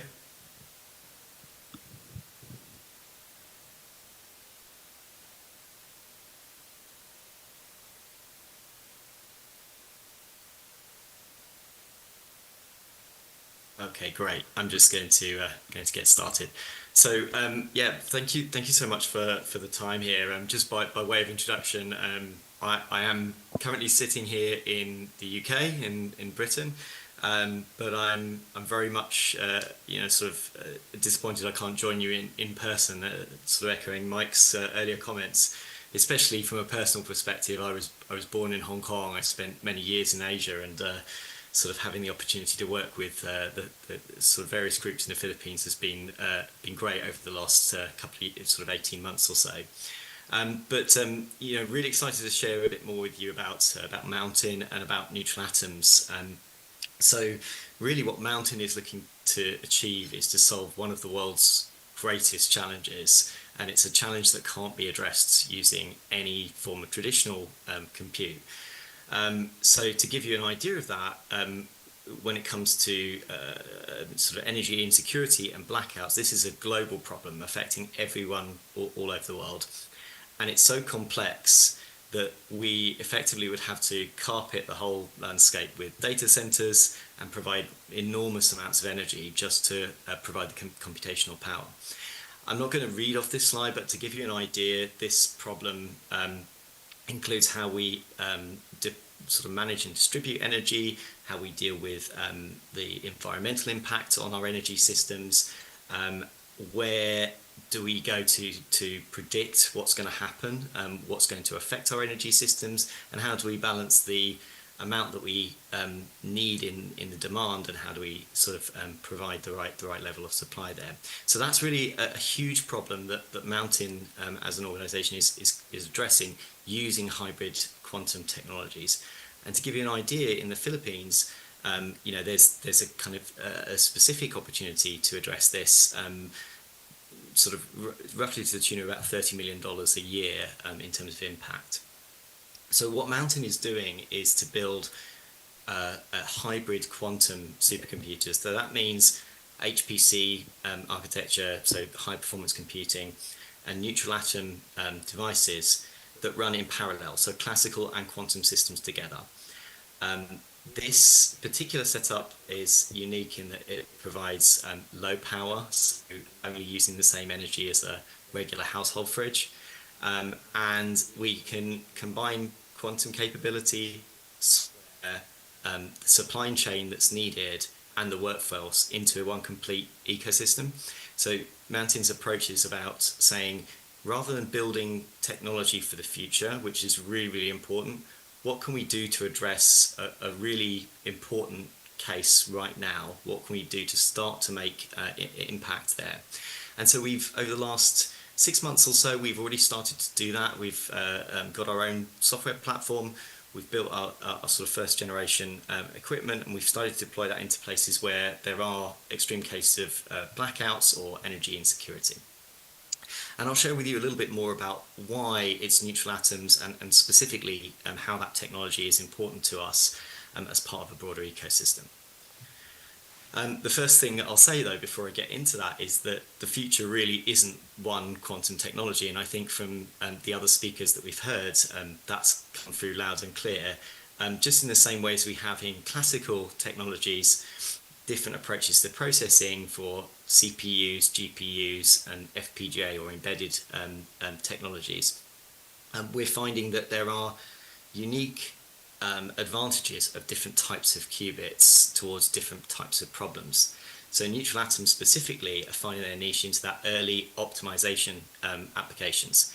So especially within those hybrid systems like the one that Mountain provides, we're able to use small numbers of qubits with very high fidelity and long coherence times to start to make progress into our effort to end blackouts and to build an ecosystem of technology with a foundation of very scalable qubits in neutral atoms.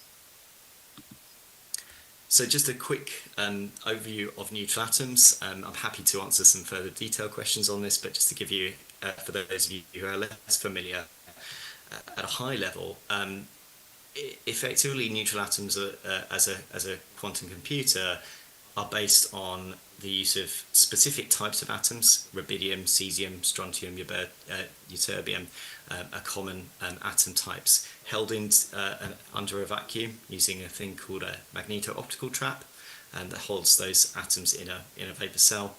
And then using lasers, we cool those atoms to a ground state, and that's when we're able to perform that quantum magic, as it were. We can then take those atoms focused into what we call optical tweezers, which is kind of combinations of lasers, and then detect and measure quantum states with single photons that are output. So this gives us distinct advantages. First of all, much lower rate of errors. We don't have the noise created by superconducting systems, with a sort of very large cooling effort. We don't have issues of connected chains of qubits, which then sort of, as you scale, you start to see more errors coming in there. And we have very long coherence times into the seconds. That means that gives us great opportunity to learn more about how we evolve large numbers of qubits, and it also creates a perfect medium even today to do computation. So if you think about atoms, they're just naturally perfect qubits for us to be able to build quantum computers on. So the advantages of neutral atoms over other types of qubits is, as I mentioned, we don't need a dilution fridge, so the cooling to the ground state is done purely with the lasers. These sit in an ambient room temperature setup. They're naturally great towards early optimization algorithms, and I've heard mention of VQE and QAOA over the course of today so far. These are already promising in research and in certain commercial test cases that we can start to demonstrate advantage over over classical. And then there's a very big difference in terms of cost and ability to retrofit neutral atom systems into a standard data center environment. If we're dealing with lasers, optical systems, and the larger cost is people and talent. And so building these capabilities into regions like the ASEAN region or specifically in the Philippines that are starting to build quantum capabilities is a much lower barrier to entry than it is with other qubit types. We can invest in the local ecosystem. You can build these things locally, but with a global framework, and it just allows many more people to come into this world of quantum technologies and start to then draw a direct line of sight into impact into in our case in the energy sector. So specifically in the Philippines and the region, there's this unique opportunity to jumpstart quantum computing without the constraints of some of the other quantum technologies, but realizing that in the future we will be at a place where many of these technologies work in harmony together, whether it's photonics being able to help us with connections to other systems, or accelerating things like drugs discovery, where they're sort of naturally great qubits for that. Or as I heard Mike sharing earlier, looking at transmon qubits and their ability to start looking into sort of factoring and that sort of thing as we start to see larger numbers of qubits being generated. There's that lower barrier to entry and sort of lower cost in terms of power, and really working with atoms means it's that uniquely scalable setup and an opportunity to be able to reconfigure locally. So if you think about that specifically in terms of scalability, and this is where I'll leave you, is that you're working with a cloud of atoms rather than a fixed chip. So you naturally sort of hold thousands of atoms in that optical trap at the very beginning. The constraint really that you work with is about the lasers in the optical system and the skills and the capability within the sort of quantum scientists who work with this technology. So really there's a huge opportunity ahead, not only for the Philippines, not only for the region, but for all of us to come together as a community working with quantum technologies, start to look at how these puzzle pieces fit together and start to really embed some of these technologies early in parallel to industry use cases. Thank you very much.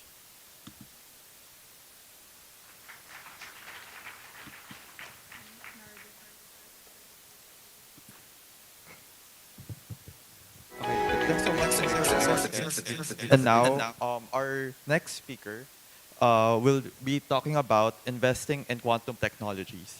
He is a managing partner of Qubit Ventures and the managing director of the Founder Institute Quantum and Photonics Accelerator. Ladies and gentlemen, let's give a round of applause to Mr. Nardo Manaloto.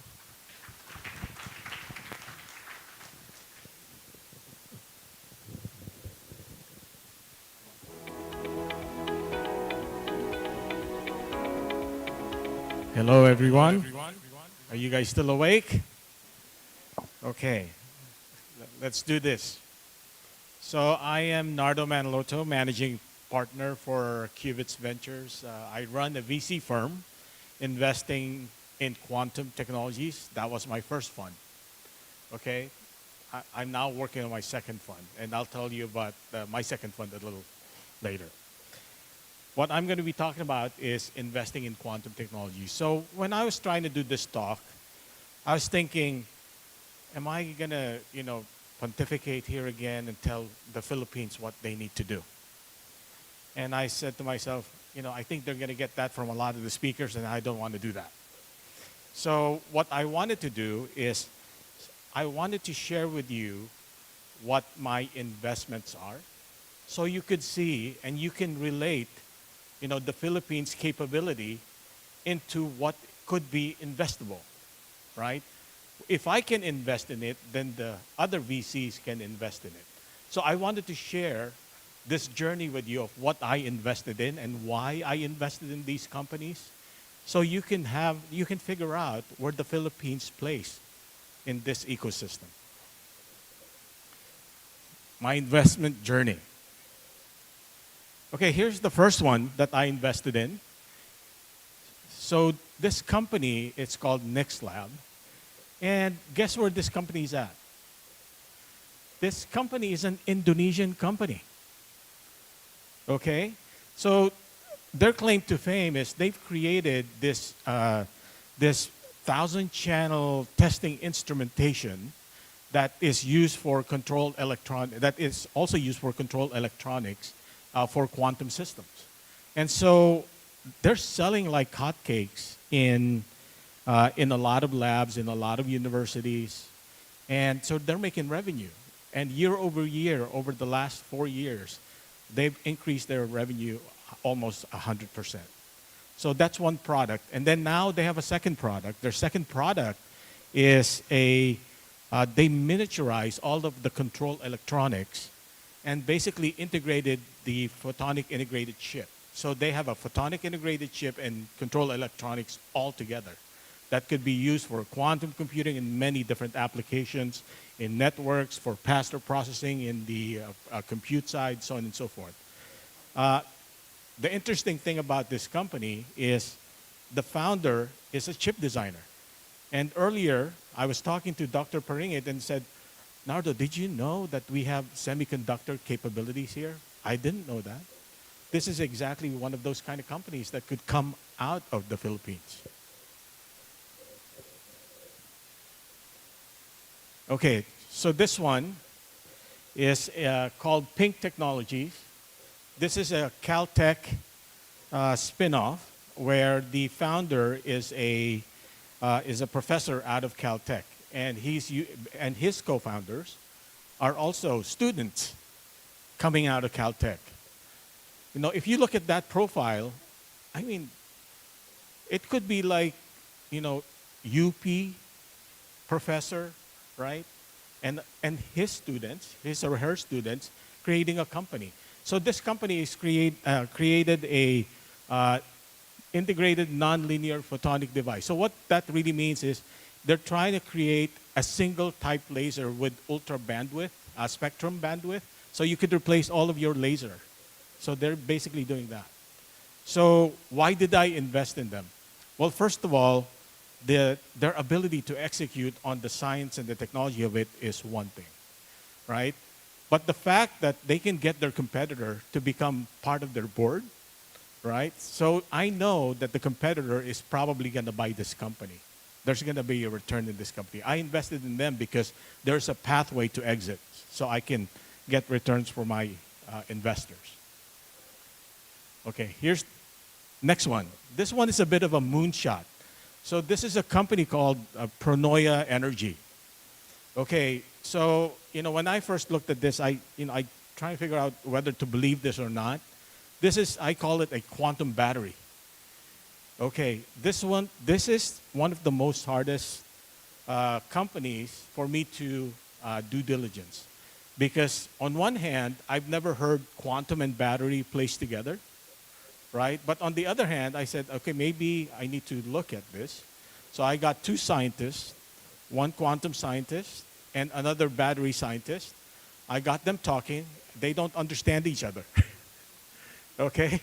Because no one had placed quantum and battery together before. And then it took another scientist coming out of a big defense lab to look at this and say, yes, in the realm of possibility, you can do this. So imagine your Tesla going 10 to 15 times longer. I mean, the implication of that, it's not just about the implication of the Tesla. I do wish I have a Tesla, right? But the implication of that level of storage would be game-changing for the globe. Okay, so I can't be a quantum investor if I don't invest in a quantum computer. So this one is a very interesting one, early stage, called QC82. They came out of University of Virginia. And the makeup of a company like this, they're doing a photonic-based quantum system. The makeup of the company are basically 4 professors. And each professor has certain capabilities that contributes to building this quantum computer, right? So when I first looked at them, I said, who's the CEO? None of the professors were the CEO. The CEO was the postdoc that they graduated, right? So that's the CEO of the company. And the CEO of the company has smart sense on the business side, which is really a weird combination between scientists and business. So when I asked, well, if I'm going to invest in you, when do you think you can give me some revenue, right? Revenue from a startup standpoint. And his answer was, let's take a look at my product roadmap. So his product roadmap showed me he's a thinker. So I invested in him because of that. So his first product was a dual photon detector, which they're actually launching this year. So the fact that they can do that and create a quantum computing system that is investable, that can gain revenue in the shorter term, that to me is an investable company. Singular Photonic. So this one is a company out of Scotland. So where's Jackie? Okay, Jackie, there you are.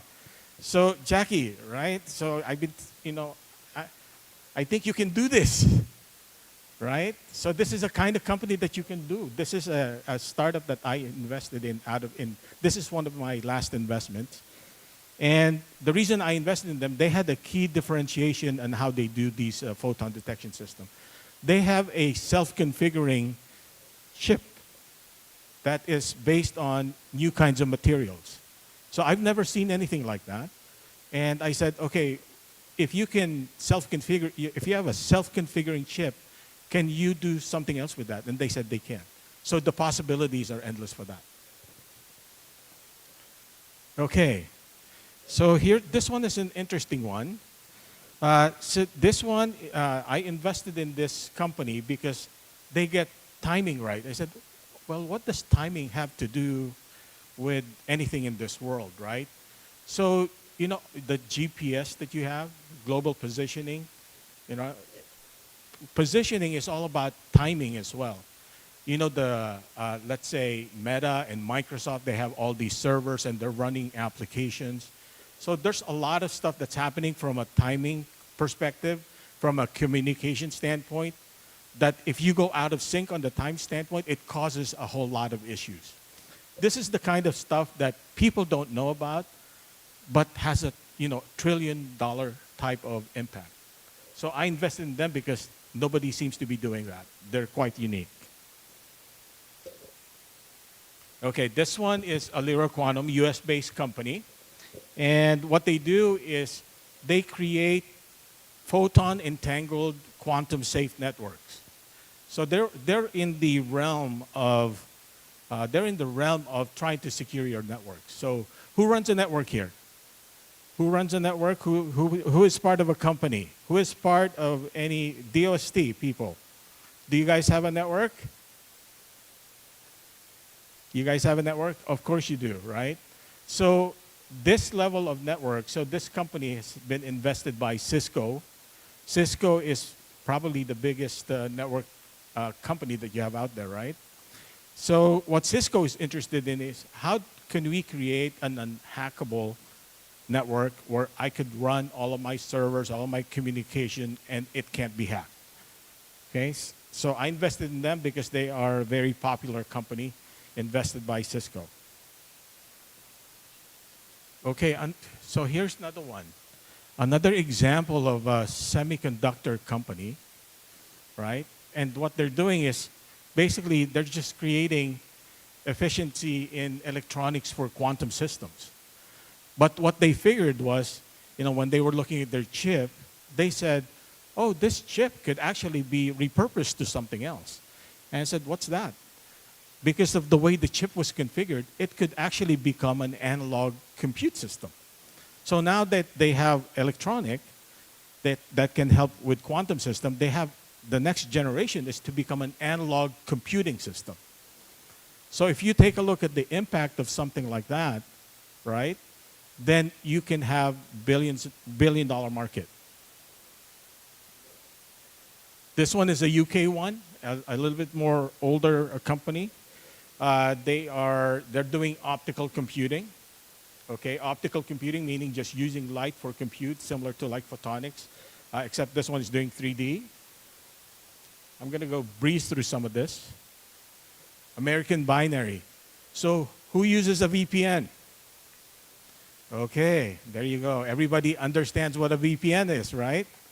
So this is the next generation, and this is already inside of Oracle. Oracle is a distributor of this technology, right? So take your ExpressVPN, whatever NordVPN, change that to this VPN. Now you'll have your endpoints pretty much secure. So this one I invested in it because people understand what the heck is a VPN, right? So the fact that people know about that means you're probably going to adopt it. Okay, Probius DX. This one I'll go breeze through quickly because I can talk about forever on this thing. Probius DX is a they have a quantum electrospectrometer device that captures vibrational frequency of cells and molecules. So vibrational frequency of cells and molecules are data sets that you've never seen before. So if these new kinds of data sets and biomarkers that pharma and healthcare can use, imagine what can happen in drug discovery. Imagine what can happen in curing diseases. Imagine what can happen in doing precision health. What is the right kind of health for your individual need, right? This is that kind of technology. Okay, conductor quantum, I'll just go quickly. So this one is an interesting one. What they do is they are trying to create a quantum computer on top of a silicon chip using AI. Okay, very interesting approach. Silicon chips are here, so that means if they do it using software, by using software and AI to create qubits, then that could be a very interesting approach if it works. If it works. Okay, more. And then supply chain logistics. So this is another company that's more on the software side of things, doing D-wave annealing. Okay, so after looking at all my investment, I wanted to share with you what I learned. Here's what I learned. Basically, the kind of problems that they're solving are falling within these areas, right? In the quantum system, we have inefficient quantum electronics, because that means we have a lot of opportunities there. We have a lot of AI computation bottlenecks as a big problem to solve as well. There's a lot of interest in early disease detection, because I think it was either Andre or somebody else that basically says one of the biggest impacts is probably healthcare and pharma, and it's showing even in my own investments. Cybersecurity is definitely going to be a big one. Quantum computing scalability always comes up. A lot of opportunities in that space. And then the other one is logistics. You know, the world is in logistics hell. Okay, so I think this is an area that every country should probably go into. And then I took a look at, okay, well, what's the breakdown of all these different types of companies? You have quantum hardware 5, quantum application 5, quantum software 2, quantum computing system 1. Uh-oh. Okay, well, I can't fix that. But basically, this is just a graph showing the number of investment by country. So I have 10 investments in the US, 1 in the UK, 1 in Scotland, and 1 in Indonesia. I'm trying to add maybe 10 for Philippines. Okay, but somebody needs to start it, right? Who's willing to start one? Okay, it's challenging. Oof. Hold on. Uh-oh. Is that it? Okay. Okay, so I also wanted to show you that I'm called patient capital, meaning I have to wait a long time before my money gets returned. Because I invest in early stages, so the majority of the companies I invest in are in the most early stage. A lot of them just came out of research, right? So do we have a lot of stuff coming out of research here? We do. Somebody just needs to be bold enough to actually make something happen, right? Okay, so pre-seed 7, seed 5, series A 2. Okay, and then I said, okay, what kind of impact did, what industries got impacted by my investments, right? So I took a look at that as well and said, maybe I can gain some intelligence on that. And I saw cybersecurity and defense, healthcare and biotech, right? Advanced computing and AI, logistics and supply chain, telecommunications, energy and manufacturing. If I took a look at all of this, it also applies to the Philippines, right? So there's nothing groundbreaking here. It's just a matter of, you know, how do we want to impact our own country in these specific areas. The one thing that I'd like to add here, hopefully, is agriculture. I think if we could do something in agriculture, I think that would be great. Okay, and then, you know, I also wanted to share the human side of this, right? I want to make sure that whenever we do technology for good. We want to make a good human impact. Broader quantum sensing application, like maybe quantum sensing in water or in agriculture, which we need here, and specialized quantum software tools. What's next? Well, that's what I'm building. Okay, I'm trying to build more. I want to invest in more, so I'm doing this. However, it's no longer just in quantum, because where the globe is going is in the future of computing, data, intelligence, and infrastructure. So that's a whole lot, right? Infrastructure means data center, right? Data centers need to improve because computing improves. If you have new compute architectures, new data sets will come out, and you need new data architectures. If you have new data architectures, then maybe you could have new AI systems again, right? Based on new compute architecture. The world is actually much bigger from an opportunity perspective. I wanted to share that with you. Quantum is great, but this is what we should be going for. And then the next piece is a global quantum venture global venture studio. I want to build companies together, right? How about let's build something together over here? Let's put a venture studio here in the Philippines and get the smart researchers working with us together. And I'm working, I'm trying to work with Kai Ventures too, right? And trying to bring together the right kind of people to make opportunities happen in countries. Okay, and I'll just breeze through. These are my upcoming investments. Quantum accelerated AI. Okay, a whole mouthful. There's a lot of top secret stuff in here. This is next generation compute that people have not seen before. Precision biosensing.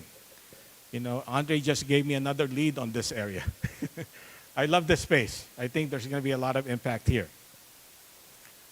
Okay, but on the other hand, I also have to invest in the infrastructure on these things, right? The materials, because that's one of my weaknesses. So this is a company that creates synthetic diamonds for quantum sensing. And to basically scale that up is a very hard thing. So this is a company out of the US that I am investing in. And then lastly, it's a computational fluid dynamic company. Right now they're doing stuff for healthcare. They're looking at cardiac blood flow. But if you look at computational fluid dynamics, it could be applied to data centers as well in liquid cooling chips. All right, this is my last message. The quantum future, or it should be the compute future. Well, together, let's build it, right? Let's make the future together. Thank you.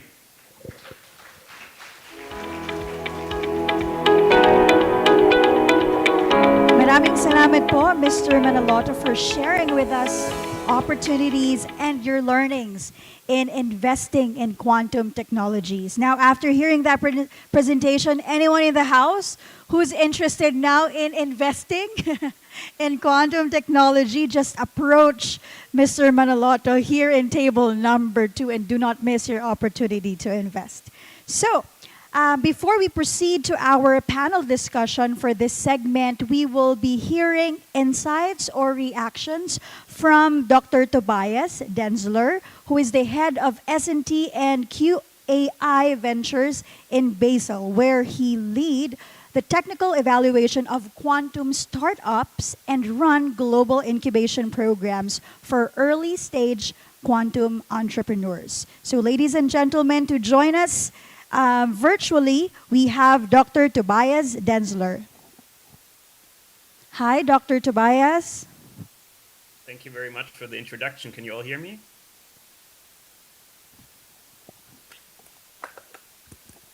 Let me see. If you can all... Can I be heard? Do you hear me? If yes, yes, then we can hear you. Perfect. Good. Great. Then I get started. Yeah, so Nardo already alluded a little bit to us. Thank you very much. We are Kai Ventures. We are a global VC and ecosystem building firm in the field of quantum technologies. And we started doing this originally in Switzerland. So I'm based in Basel, which is in the northwestern corner of Switzerland, just next to France and Germany, as part of an innovation hub with a total budget of 700 million Swiss francs by a Swiss family office. This family office is the Stalin family. They are mostly known for the lifts they build. So every time you take a lift, you're actually supporting quantum technology. What we do essentially is our goal is to globally support quantum startups from the lab to IPO. So this means we have different tools and programs that can support teams starting right in the university with workshops, incubation programs, hackathons, and so on. And then we have follow-up investment vehicles to double down on this. So one very big one that we started rolling out in Switzerland is a 5-month acceleration program where startups receive an initial funding of 200,000 Swiss francs. And then essentially we help them with everything they might need, which can be technical support, hardware access, software access, access to IP professionals, business professionals, team building, and so on. We also now reach slowly a stage in the field of quantum technology where we not just need to support the small startups that are beginning to pop up everywhere, but we also need growth funds. So a particular big issue in Europe That's why we are currently raising a growth fund, a second fund for bigger startup for Series A and beyond, which we started doing this in Switzerland, but now we're actually doing this in 3 different locations as of now. So we're doing it in Europe right now. We have an office also in Calgary in Canada to cover the North American market, an office in Tokyo in Japan, and we actually will launch an office in Singapore in September. Our portfolio is very diverse. So like Naudo also said, we try to cover all the different essentially applications of quantum. That means not just the computing side of things, but also quantum sensing, quantum communications, components, and software development. And we think all of these, of course, are needed in the long run. Besides these investment vehicles we have in the accelerator programs, I also wanted to briefly allude to like the university programs we have. So we organize regular workshops globally for university teams. Here you can see one we did with the leading Swiss universities in February of this year. And we also organize hackathons to kind of give industry players a chance to kind of explore first use case applications of quantum technologies. We did this last year in Canada, and I wanted to briefly take a few seconds to say that we also will do this in Singapore.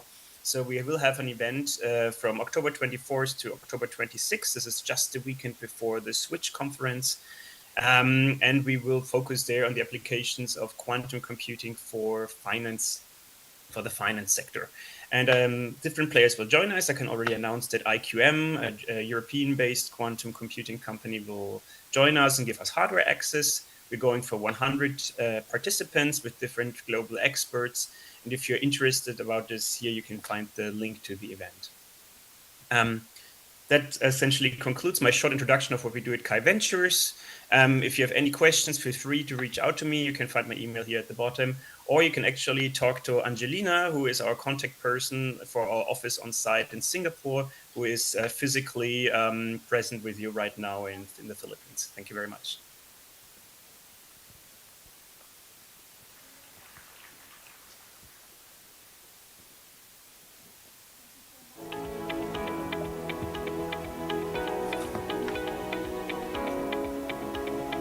Thank you so much, Dr. Tobias. Okay, at this point, we will be having our panel discussion for the set of speakers that we have had earlier. So we would like to invite